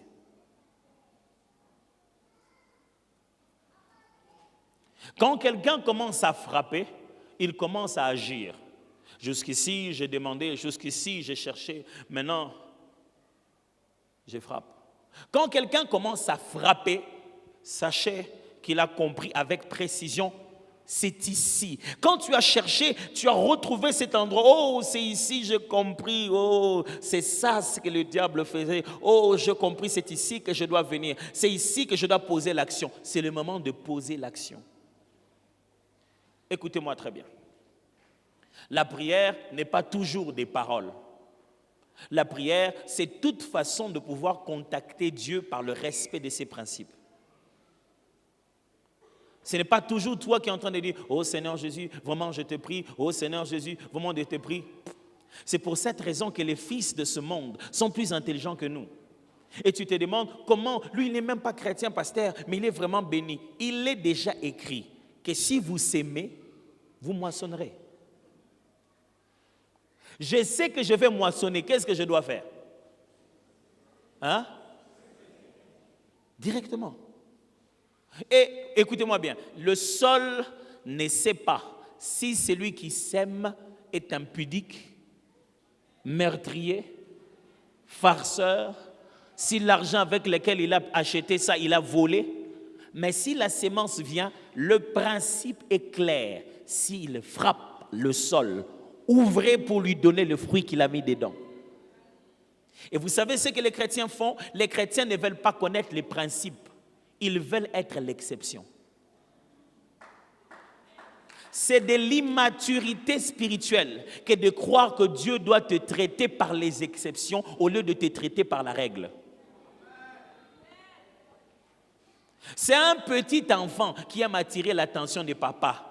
Quand tout le monde est là, il vient s'asseoir à ses côtés pour que tout le monde voie. Papa, si je suis celui que tu aimes, traite-moi exceptionnellement. C'est quand tu as grandi que tu sais que papa est en train de causer avec les gens. Il m'aime, mais maintenant il cause avec les gens. Ce n'est pas le temps d'aller jouer à ses pieds. Ça, c'est quelqu'un qui a grandi. J'ai besoin de quelque chose à manger. C'est à la cuisine qu'on cherche ces choses-là. Nous, les chrétiens, nous voulons que Dieu nous traite exceptionnellement. Nous pensons que pour que Dieu montre qu'il est Dieu, il doit nous traiter exceptionnellement. C'est la première tentation du diable. Dans Luc chapitre 4, Satan vient tenter Jésus. Il commence par la tentation basique de tout enfant de Dieu. N'oubliez pas, quand Satan tentait Jésus, c'était parce qu'il était le fils de Dieu. Il veut tester s'il est fils de Dieu. Il dit, si tu es réellement le Fils de Dieu, transforme cette pierre en pain. C'est la tentation basique. C'est-à-dire, si tu es vraiment de Dieu, brise la règle pour qu'on sache qu'on ne te fera rien. Si c'est vraiment Dieu qui marche avec toi, qu'il fasse ça d'une manière exceptionnelle, qu'il ne fasse pas ça dans les normes, pour qu'on sente que c'est Dieu. Mes amis, qui a créé les normes? Le mot surnaturel nous a peut-être fait perdre la tête. Surnaturel, ce n'est pas le monde de Dieu. Le monde naturel, c'est le monde de qui? Qui a créé ça? Vous pensez que Dieu est Dieu quand ça commence à devenir surnaturel? Surnaturel, c'est notre nom à nous. Dieu, tout est naturel pour lui. Il fait ça naturellement. Il ne monte pas des dimensions pour créer la terre. Il ne monte pas des dimensions pour te donner la vision. Tout ça là, pour lui, c'est naturel. Nous, on commence à croire que le naturel, c'est humain et le surnaturel, c'est divin. Non, non, non, ce n'est pas l'homme qui a créé la loi de la sémaille. Ce n'est pas l'homme qui a créé le travail. Dieu a travaillé pendant 6 jours et il s'est reposé le 7e jour. Le travail est déjà surnaturel. Alors le diable nous tente en nous disant ceci: si tu es vraiment un enfant de Dieu, si c'est vraiment Dieu qui est avec toi, ne respecte même pas le principe, qu'on sente directement. C'est ce qu'il a fait faire à Jésus. Il a dit: tu es Jésus, tu es au-dessus de tout. Prends la pierre, transforme-la en pain. Jésus dit: Il est écrit: l'homme ne vivra pas de pain seulement, mais de toute parole qui sort de la bouche de Dieu. Je ne veux pas prendre le temps pour expliquer ça. Il le fait comprendre et dit: ce n'est pas comme ça que c'est censé fonctionner. L'homme ne mange pas le pain qui était une pierre avant. La loi qui produit le pain, c'est la loi du travail.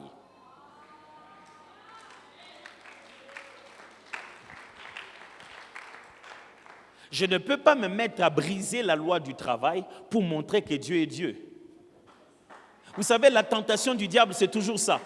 Que Dieu le fasse d'une manière exceptionnelle et qu'il le fasse vite. Alors on saura que vous êtes des enfants de Dieu. Que ça vienne une pierre, qui devienne un pain et que ça se passe maintenant. Là, c'est Dieu. Mes frères, la gloire de Dieu est dans le processus. Souvenez-vous du jour où il a transformé l'eau en vin. La beauté de ce premier miracle, c'est le fait qu'il va à la cuisine. On dit à Jésus, sa mère vient le voir et dit, ils n'ont plus de vin. Jésus le regarde et dit: femme, qu'y a-t-il entre toi et moi? Mon heure n'est pas encore venue. Il se tourne vers eux et dit: faites tout ce qu'il vous dira. Jésus va dans la cuisine, il dit: ok, allez plutôt dans la douche, prenez-moi les seaux qu'il y a dans la douche. Heureusement que la maman avait déjà dit: faites tout ce qu'il vous dira. La Bible dit: il y avait là des vases destinés à la purification de juifs. Vous savez comment ça se faisait? Il s'est lavé les mains et il s'est lavé les jambes avec.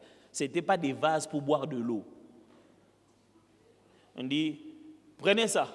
On a amené. Il a dit: mettez de l'eau. Ils ont rempli. On a rempli des vases par des mesures de l'eau pour se laver avec, la provision d'eau. C'est-à-dire que les degrés de vin que Jésus a amené étaient plus grands que les degrés normaux. Ils ont rempli d'eau. Il ne sait pas encore ce qu'il va leur dire. Pas de prière. Il en prie. Il a dit à l'autre, il leur a dit eux-mêmes: puisez. Ils ont puisé de l'eau. De l'eau. Il a dit à l'un qui était là: va donner à l'ordonnateur de la fête. J'aurais bien voulu voir ces garçons-là, ce monsieur-là, avec son verre d'eau. Il a puisé dans le seau pour aller déposer à l'ordonnateur de la fête. J'aimerais bien le voir en train de traverser la fête. Pardon, excusez-moi.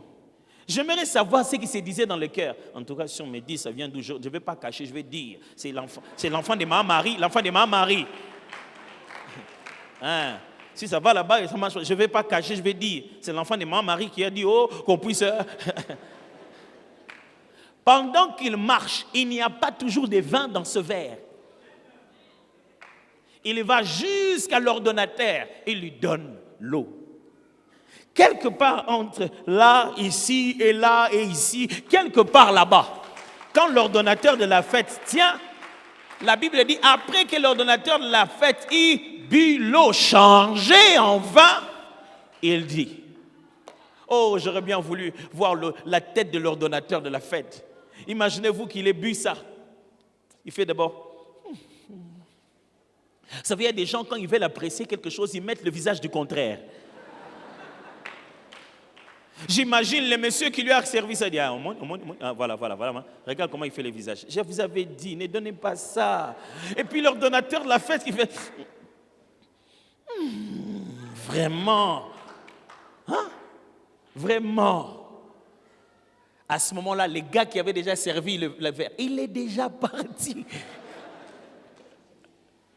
Il dit: mais comment vous avez pu cacher ainsi un vin aussi fantastique? Mais écoutez-moi, mes frères, quand Dieu agit, ça n'a pas besoin d'être instantané. Ça n'a pas besoin de briser les normes. Dieu est dans les normes. Ok, I have to say that again. Dieu est dans les normes.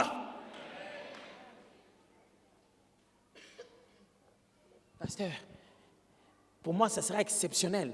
Et on vient seulement me demander la main aujourd'hui. Après une semaine, on se marie. Vous allez divorcer. Oui, tu veux épouser quelqu'un une semaine avant. La norme, c'est que vous prenez le temps de vous connaître, même si c'est lui. Même si c'est celui que Dieu a envoyé. Tu ne vas pas vivre avec un ange, tu vas vivre avec un être humain. Prenez le temps. Même s'il dit, je vais te marier demain, moi j'ai tout ce qu'il faut. On ne se marie pas à cause d'argent, on se marie pour vivre avec quelqu'un. La raison pour laquelle on prend ces 2 mois, 3 mois, 6 mois, ce n'est pas parce qu'on n'a pas d'argent, c'est parce qu'on a besoin de se connaître. Si vraiment c'est Dieu, que dans 2 semaines seulement le mariage se passe, non, ça peut être Dieu et ça prend 6 mois. Après les 6 mois, vous êtes mariés et vous vivez bien, l'Éternel vous protège, et vous et vos enfants. Quand quelqu'un commence à faire des prières de frapper, il arrête de s'agenouiller, il se lève pour aller poser les gestes bibliques appropriés parce qu'il sait que c'est ce que je dois faire pour que ça s'ouvre. Beaucoup de gens prient. Après avoir fini de prier, ils ne savent pas quel est le geste à poser pour voir cela se manifester. Ils ne savent pas. Il a prié, mais il ne sait pas après qu'est-ce qu'il faut faire. Écoutez-moi bien, je vous ai donné cet exemple hier. Hier, je vous ai parlé de Pierre. Pierre qui était là devant le mort. On lui a dit, la morte, Dorcas. Il dit, sortez. Il a repris la formule. Mais regardez à quel moment il frappe maintenant. Il dit, la Bible dit, il prie. Il prie, après avoir prié, il se tourna vers le corps. Il faut que je frappe. Il faut frapper maintenant. C'est maintenant ou jamais. Ça fonctionne qu'il faut appeler le mort. C'est comme ça, il n'y a pas de 36 solutions. Il faut que je me rappelle, la première fois je devais diriger un service de guérison. Et je priais pour les gens. Il y avait un monsieur à côté de pour qui je voulais prier, mais il avait des béquilles. Je n'avais même pas vu les béquilles. J'ai juste dit que pourquoi tu veux que je prie pour toi. Il m'a dit, il y a quelque temps passé, un mur est tombé sur moi. Et ça m'a brisé la jambe en morceaux. Je suis allé chez les tradipraticiens, ils ont tout fait. Ça n'a pas marché. Puis je suis allé, on m'a posé des... comment on appelle ça il y a on met comme des trucs en fer, en métal comme ça. De quoi? De quoi Des fixateurs, merci. On lui a mis des fixateurs et ça n'a vraiment pas fait grand-chose. Il continue à boitiller. Et c'est là quand il me dit, c'est pour ça que j'ai toujours ces béquilles. C'est là que je me rends compte que, oh, il a les béquilles. Il a les béquilles. Il a les béquilles. Et puis je dis, ok, je vais prier pour toi. Alors je m'ai prié. Lui-même m'a dit, je suis venu devant parce que tu m'as dit, à tous ceux qui l'ont reçu, il leur donne le pouvoir de devenir enfants de Dieu. Vous savez, quand quelqu'un a la foi, c'est incroyable. Il dit, ok, on va le faire, on va prier. Je le tiens, je vais prier pour lui. Je vais prier pour lui. Je dis, Seigneur, je te rends grâce, je te prie. Et l'Esprit me dit, chut. Il dit, tu n'as rien à demander chez moi. Je dis, mais il prie pour la jambe. Je me baisse, je tiens la jambe. Je vais commencer à rababa. Il dit, qu'est-ce qu'il y a encore? Il dit, pourquoi tu parles en langue? Moi, je dis, bon, il dit, tu parles en langue parce que ton esprit est en train d'avoir peur. Et le but du parler en langue, c'est de t'édifier. Puisque ton esprit est en train d'essayer de se perdre. Et c'est pour cette raison que le parler en langue vient chaque fois pour édifier ton esprit. Tu as peur, arrête d'avoir peur. On ne guérit pas les gens en parlant en langue. J'ai dit, ok.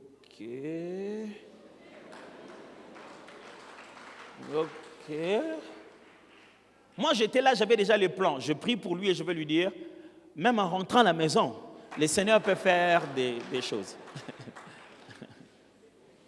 C'est beau quand tu sais à quelle porte frapper. Les gens ont peur, ils se disent, hey, le lot rebond est mort. Toi, tu es venu, tu es à l'aise, tu sais ce qui va se passer. Tu sais que pour ça, on frappe à cette porte. C'est ce jour-là, les disciples ont souffert pour sortir ces démons. Ils ont souffert. Jésus arrive et dit, qu'est-ce qu'il a? Il demande à son père, pourquoi lui a posé cette question? Pourquoi? Il dit, ça fait combien de temps ça lui fait ça? Pourquoi cette question? Les disciples, il fallait seulement poser cette question. Ils savaient savoir depuis combien de temps ça fait. Il dit, combien de temps ça lui fait ça? On dit, depuis un moment, ça lui fait... On dit, ok.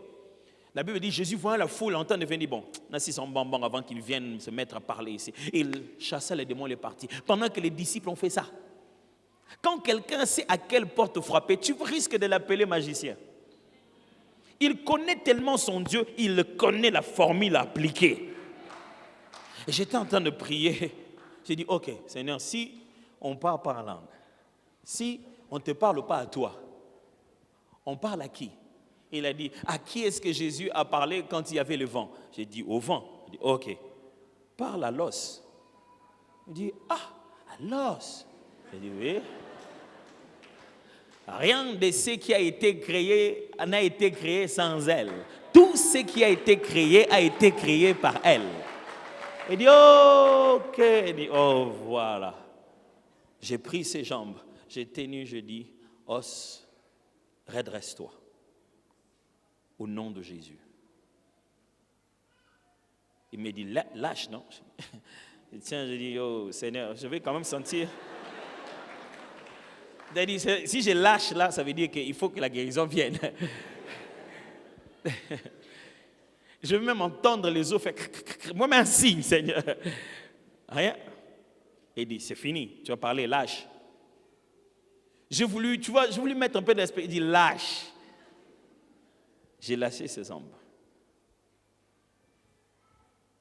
Il m'a dit, il doit marcher maintenant. Il dit, ben, il peut marcher à la maison. Il est venu pour être guéri ici. J'ai dit, donne-moi tes béquilles. Et donne des béquilles. J'ai dit, qu'est-ce que tu ne fais pas? Il dit, déjà me tenir comme ça, je n'arrive pas à le faire. Donc je ne peux pas marcher en cadence. Je ne peux pas moi-même marcher normalement. Je lui ai dit, marche. Les gars, il a couru carrément.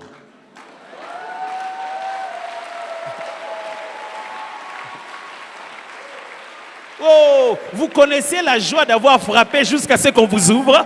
Frappez mes frères, frappez, on vous ouvrira. Ne vivez pas toute votre vie en train de dire, j'avais demandé à Dieu. Des fois, Dieu ne veut pas que tu lui demandes. Il veut juste que tu ailles là-bas, tu appliques la formule qu'il t'a donnée. Ce n'est pas Dieu qui a donné à Jacob des animaux tachetés. Il lui a donné une révélation. Prends l'amandier, mets là-bas l'amande dans l'eau pendant qu'ils sont en train d'entrer en chaleur. Quand ce monsieur a couru subitement au moment où je m'y attendais moi-même j'étais spectateur. Je regardais et dis, oh. Dès qu'il a couru, j'avais dit aux gens que les malades viennent pour qu'on prie. Ils étaient venus 10 seulement. Les autres malades pour lesquels je priais pour l'instant, c'était juste qu'ils avaient mal à la tête. Donc, eux et moi, on ne connaissait pas quelle maladie. On n'avait que les symptômes. Quand celui-là s'est mis à courir, à marcher, je n'ai pas fait d'appel. Toute l'église est venue devant. Du coup, j'ai dit, ils étaient là. Donc, tant qu'on n'avait pas ouvert, ils n'allaient pas venir. Et tout le monde est avancé. J'ai commencé à prier pour des gens. Et j'arrive près d'un jeune homme qui était tout court comme ça. Je lui dis, mon frère, pourquoi tu veux que je prie pour toi? Il dit, moi, je suis sorcier.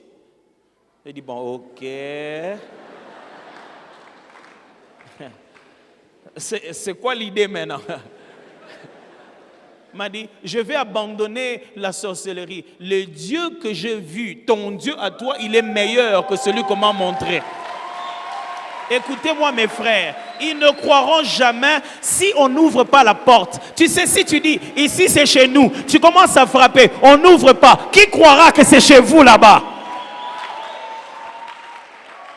N'amenons pas les gens jusqu'à la porte. On frappe. Ici c'est chez nous, hein, c'est mon papa. Mais on n'ouvre pas. Comment ils croiront que c'est chez vous? On raconte l'histoire un jour, on a arrêté un voleur qui était en train de sauter un mur. Le policier le voit, dit, hé monsieur, vous faites quoi? Il dit, rien. Il dit, oui, vous êtes en train de sauter le mur. Non, je ne saute pas le mur. Il dit, non, je sautais le mur. Il dit, c'est chez moi, mais on a fermé la porte, c'est pourquoi j'entre comme ça. C'est chez toi. Il s'est dit, oui. Descends. Il va, il leur ouvre le portail. Il dit, ici, c'est ma cour. Là-bas, ce sont mes 2 voitures. Ils entrent, il entre. Il dit, ne faites pas de bruit, les enfants dorment. Ici, c'est la chambre de ma fille. Il ouvre, c'est ma chambre, ma fille, et il ouvre là-bas. Il dit, ici, c'est la chambre de mon garçon. Et puis, il ouvre la chambre des parents. Ici, c'est moi et ma femme en train de dormir.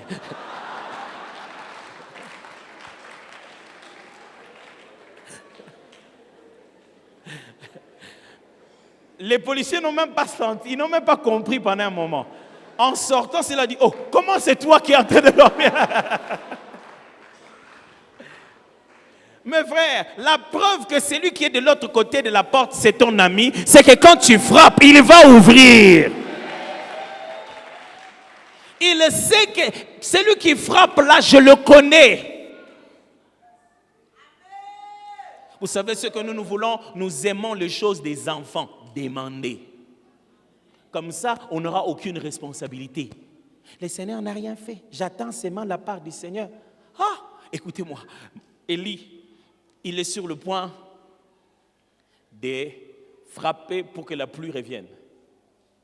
Pour pouvoir sécher la pluie, il savait comment faire. Il a dit, il n'y aura plus pluie, sinon à ma parole. Boum. Maintenant, il fallait que la pluie revienne.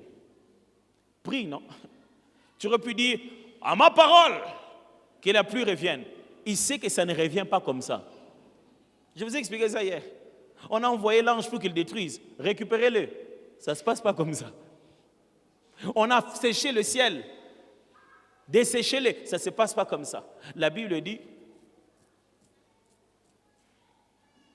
Élie est allé. Il s'est mis à genoux, tête entre les genoux. Il a prié, il priait, il priait. Et puis il appelle son serviteur et dit, va voir un peu. Est-ce qu'il y a des nuages? Le serviteur voit, il revient et dit, il n'y a rien. Et lui continue la même position. Pas seulement prier, une position bien particulière. Tout est choisi à dessein. Et le gars, il est en train de frapper. Et puis, il continue encore, il dit, va voir. La Bible dit, il le fit 7 fois. Quand la Bible dit 7 fois, ça ne signifie pas nécessairement le chiffre 7. Ça veut dire il l'a fait jusqu'à la fois où il le fallait. Ça ne veut pas dire 1, 2, 3, 4. Non, ça veut dire, il a fait ti. Alors, c'est un langage que de fois, les auteurs, quand ils écrivent, quand ils oublient un nombre, ils veulent juste dire, il a fait jusqu'à la fois où ça a marché. Il a encore envoyé, il a encore envoyé, il a encore envoyé. Jusqu'à ce que cette fois-ci, le serviteur vient lui dire, j'ai vu un nuage juste petit comme une paume de main. Et elle dit, c'est bon. Vous voyez? Il sait. Il dit, c'est ouvert, c'est bon. Il dit, va dire à Akab de partir maintenant s'il ne veut pas, il veut pas que la pluie tombe sur lui. Qu'il parte déjà, qu'il prenne de l'avance. Parce qu'il va pleuvoir. Comment tu sais ça? Je sais comment on frappe. Là, on a ouvert. Là, on a ouvert. Tu dois savoir comment on frappe, mes amis. C'est que j'ai un travail, j'ai un nouveau marché, je suis en train de vouloir faire quelque chose. Quels sont les intérêts de Dieu? Comment je vais partager cette affaire avec Dieu? Ok, je ne veux pas juste faire une promesse.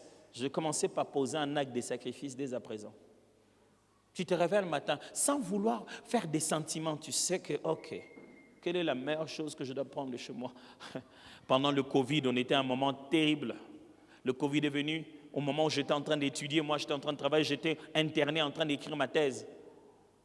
Le président annonce que fermeture d'église. Le jeudi qui suivait, on pouvait faire ça en un nombre réduit. Le jeudi, là, on fait un culte rapide.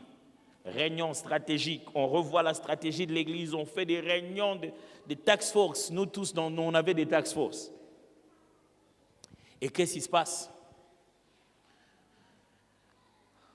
Bien sûr, pour une église comme nous, des fois les gens ils disent, pasteur, vous avez une grande église, vous avez beaucoup d'argent.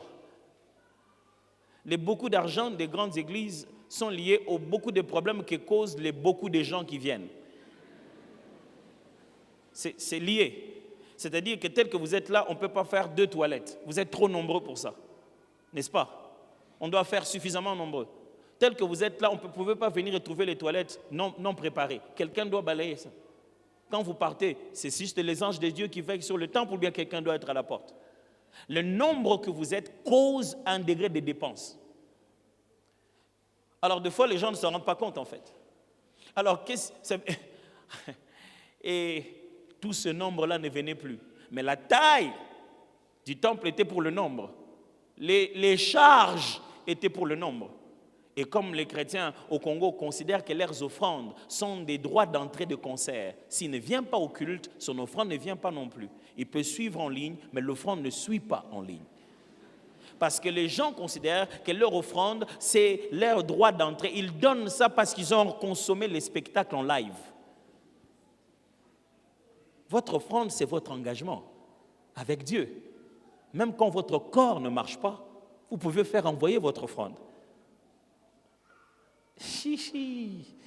Des gens qui me regardent bizarrement. Tout à l'heure, j'étais spirituel, je risque de devenir charnel. Je préfère rester spirituel, pardon. Et donc, les gens, puisqu'ils ne venaient pas au temple, n'envoyaient pas non plus leur contribution. Donc, voilà, on recevait ce qu'on recevait. Je disais, Seigneur, ce mois-là, ça allait être difficile. Les charges étaient là. Il fallait payer l'État, payer les parkings, payer plein de charges. Les charges n'étaient pas parties avec le Covid. J'ai dit, Seigneur, on va faire quoi? Je suis rentré. J'ai commencé à prier. Dieu, qu'est-ce qu'on va faire? J'ai demandé à Dieu de l'argent. J'ai dit, Seigneur, donne-nous de l'argent. Dieu a dit, non, pas comme ça. Il dit, ok, qu'est-ce que je dois faire? Cherche. J'ai commencé à chercher. Boum! J'ai eu le réma de Dieu, la bonne révélation de ce qu'il fallait faire. L'Esprit m'a dit, prends la sémence, va s'aimer et je la multiplierai. J'ai dit, Seigneur, je t'appelle en fait parce qu'on n'a pas la sémence la même. Je t'appelle pour des raisons de manque. C'est parce qu'on n'en a pas. Et le Seigneur me dit, je ne multiplie pas zéro. Ok. Donc, il faut quelque chose, ouais. Même 2 pains, 5 poissons. Amen. Ok, qu'est-ce que je fais? J'ai appelé l'administration chez nous, je leur ai dit, écoutez, les amis, Dieu nous demande de s'aimer, de faire un geste de bonheur vers les autres. Et il va faire un miracle en faveur de l'Église. Bon, pasteur, bon, si tu dis, hein. Et je suis allé encore, j'ai dit, ok. Pendant que je priais et que j'étudiais la Bible, j'ai vu la porte, il faut frapper.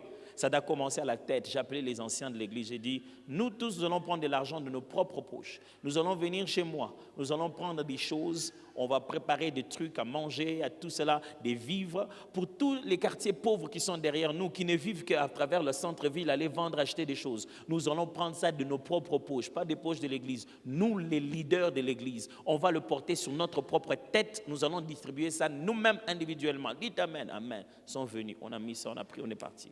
On a déposé. J'ai compris que ça doit couler par la tête. C'est là que ça commence. Et puis j'ai fait appel à tous les pasteurs. J'ai dit, voilà ce qu'on va faire. Tous les pasteurs, j'ai fait appel à tous les ministères de l'église, tous les départements, comme vous dites. Tous les départements de l'église, je leur ai dit, cotisez-vous, tous les départements de l'église. Amenez des choses à manger, des vivres, comment on appelle ça, les trucs hydroalcooliques là. Les sanitizers, amenez ça, on va déposer ça à tous les petits hôpitaux qui sont dans les secteurs de chez nous, qui n'ont pas nécessairement les mêmes moyens pour pouvoir subvenir à ce besoin ici. Tout le monde, les mamans, les hommes, les enfants. J'ai demandé à tous les jeunes, les gens des responsables de jeunes, disposez les gens pour qu'on puisse aller déposer. On est allé, on a déposé. Quand j'ai fini, boum, pendant que j'étais là, je ne savais pas quoi, la porte s'ouvre. Dieu me dit, appelle 2, 3, 4, 5, 6, 7, 8, 9 personnes. Je dis, mais je leur dis quoi? Dis-leur qu'ils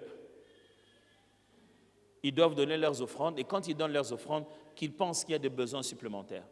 J'ai dit, mon frère, j'appelle parce que je sais que nous sommes en train de donner des offrandes. Quand tu donnes des offrandes, tiens compte du fait qu'il y a beaucoup de gens qui ne sont pas en train d'en donner. Il dit, ce n'est pas un problème, pasteur. Ils étaient 9. Pour une église de plus de 10 000 membres, de 2500 ouvriers, de 6 extensions, vous pouvez imaginer quelles sont nos véritables charges. Ce jour-là, quand j'ai fini d'appeler ces gens, 9 personnes, on avait un déficit de 80% du budget. 80% pour tenir le budget. 80%. J'ai appelé 9 personnes. Les 9 personnes ont donné 110% du budget. C'est-à-dire que de tout le temps qu'on vient à l'église, là, normalement, 3 personnes. 3 personnes seulement. Ils auraient pu tenir tout le budget de l'église. Et à ce moment, à quel moment? Au moment de la Covid où tout le monde ne va pas travailler. Je ne leur expliquais rien de grave. J'appelle l'administration du pasteur. Non seulement on en a eu suffisamment pour déjà garantir ces mois, et on en a même pour commencer avec les mois qui est en train de commencer. J'ai dit, ouais. Mes amis, quand Dieu vous montre la porte où frapper, même quand c'est sale, bizarre, difficile, frappe là-bas. Est-ce que quelqu'un m'entend? Même quand c'est vraiment, qu'est-ce qu'il y a? Même, il n'y a rien de beau qui va sortir d'ici. Va, frappe. Frappe. Frapper, ça ne veut pas dire aller demander aux gens. Je dis frapper, ça veut dire aller poser l'acte spirituel, l'acte physique qui démontre la chose à laquelle tu crois spirituellement. Quand tu as découvert les principes que tu as cherchés, tu dois passer à l'action. Et quand on frappe, mes amis, on passe plus son temps à la maison, on passe son temps sur terrain. Tu as beaucoup prié. Dieu ne va pas venir te donner le travail là où tu es. Ça, c'est le diable qui te fait croire ça. Sors, va frapper les portes. J'ai entendu une sœur qui dit, nous allons seulement chercher le mariage dans la prière. On ira seulement de montagne en montagne. Le Dieu qui donne va donner. Je peux presque te dire que tu vas épouser un prophète de la montagne. Hein? Ce qui n'est pas mauvais. Pourquoi? Qui tu veux qui te voit? Tu veux le mariage sans être capable de socialiser? Tu veux qu'on t'épouse en passant tout ton temps dans la chambre? Je ne te demande pas d'aller t'offrir aux gens, mais tu dois être capable de faire une conversation. Comment veux-tu être épousé si tu ne sais même pas aller chercher de l'eau là-bas au puits? Comment on saura que c'est toi qui dois devenir la femme d'Isaac? Comment veux-tu être épousé si tu ne sais même pas saluer l'étranger? Comment tu sauras que c'est lui qui a été envoyé par Dieu pour choisir la femme d'Isaac? Comment veux-tu être épousé pendant que tu passes tout ton temps sur TikTok? On ne t'a jamais entendu parler. Tu fais que bonjour. La sœur là, dès que j'ai vu le salut, quand toi un garçon te dit bonjour, tu réponds que par bonjour. Je ne vais pas aller plus loin. Je ne veux pas être une fille légère. Bonjour. Bonjour, bonjour. Bonjour, bonjour. Tu vas continuer les prières, on va s'arrêter à bonjour, bonjour. Continue les prières, bonjour, bonjour. Moi, j'attendais celui qui me dira, ça va? Il dit, oh Seigneur, ça va? Ah, ça va.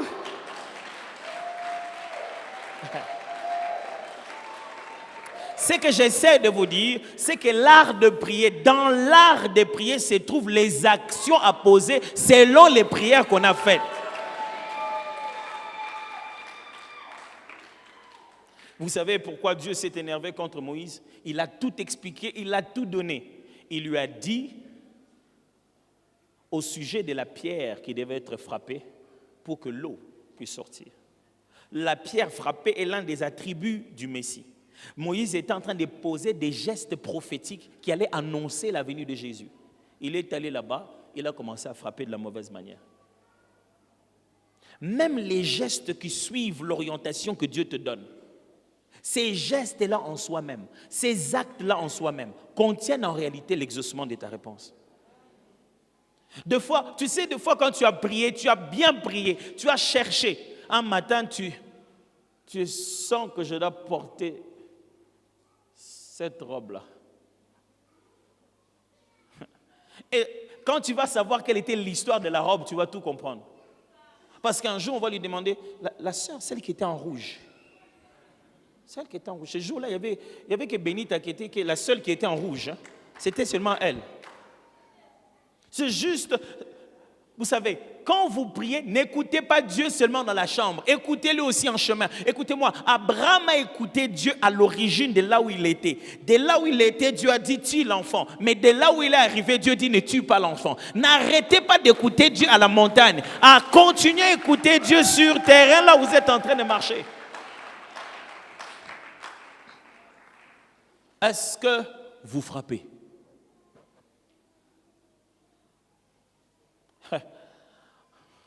Et des fois, j'étais en train de passer des moments et Dieu me dit, écoute, prends tout ce que tu as chez toi, les chaises, tout cela, donne-le. Franchement, j'ai donné. Je me rappelle une autre fois, quelqu'un est venu, il m'a fait un merveilleux cadeau. Il m'a donné une voiture. Et Dieu m'a dit, donne la voiture.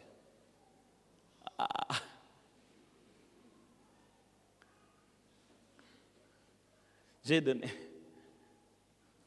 savez, des fois, tu donnes à quelqu'un qui n'utilise ça même pas bien. Vous savez, hein, c'est nerve, hein? Tu as envie de dire. Moi, j'en avais même besoin. Regarde, regarde. Je lui ai donné, mais regarde. C'est devenu à lui, c'est devenu à lui. Il va en jouir et bénir Dieu comme il veut.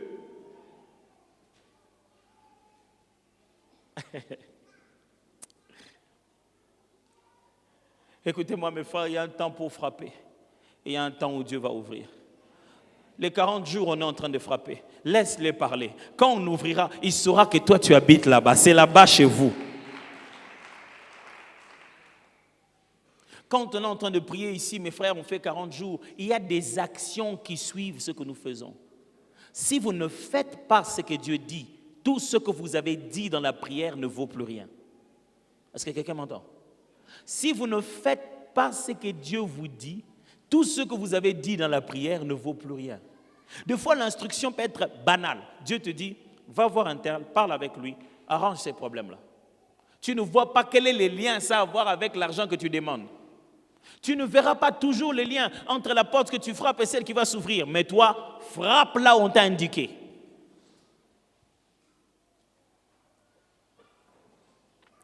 Moi, compris un moment.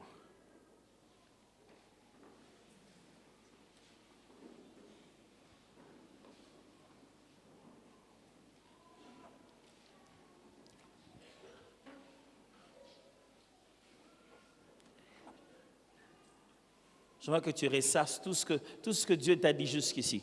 Prends le temps. Ne te précipite pas.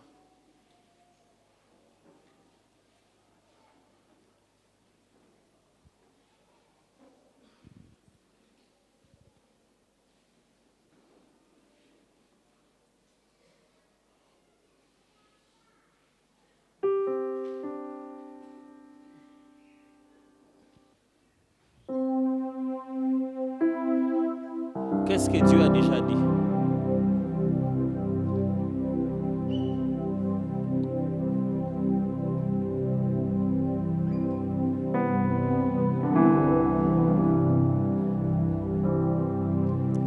Quelqu'un peut demander à la sœur de revenir.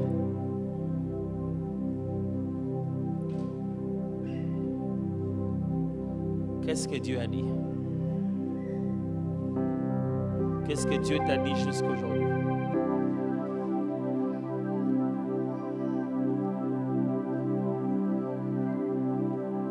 Depuis qu'on prie, qu'est-ce que Dieu t'a dit? Ne vous dérangez pas de ce que je lui ai parlé. Je vais lui parler à elle. Je ne parlerai même pas au micro. On est en train de prier. Mais qu'est-ce que Dieu vous a déjà dit? Qu'est-ce que vous avez déjà compris? Qu'est-ce qui reste dans votre esprit? Qu'est-ce que vous pouvez être capable de pouvoir exécuter réellement?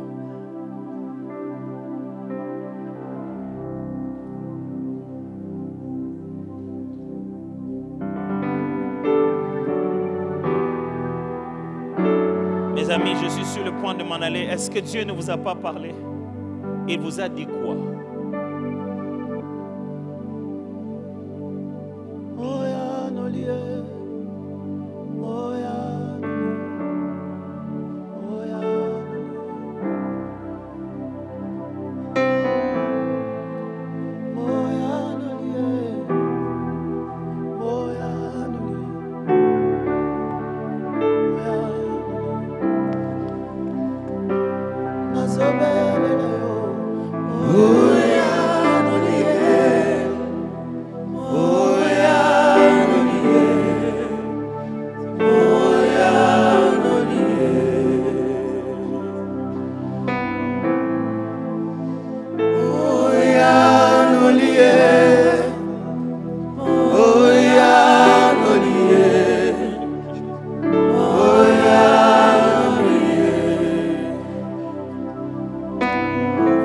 Demande à Dieu de t'indiquer la porte où tu dois frapper. C'est la seule prière à faire ce soir. Seigneur, révèle-moi la porte où je dois frapper. C'est-à-dire, comme on nous a enseigné, la chose que je dois faire précisément. Parle au Seigneur.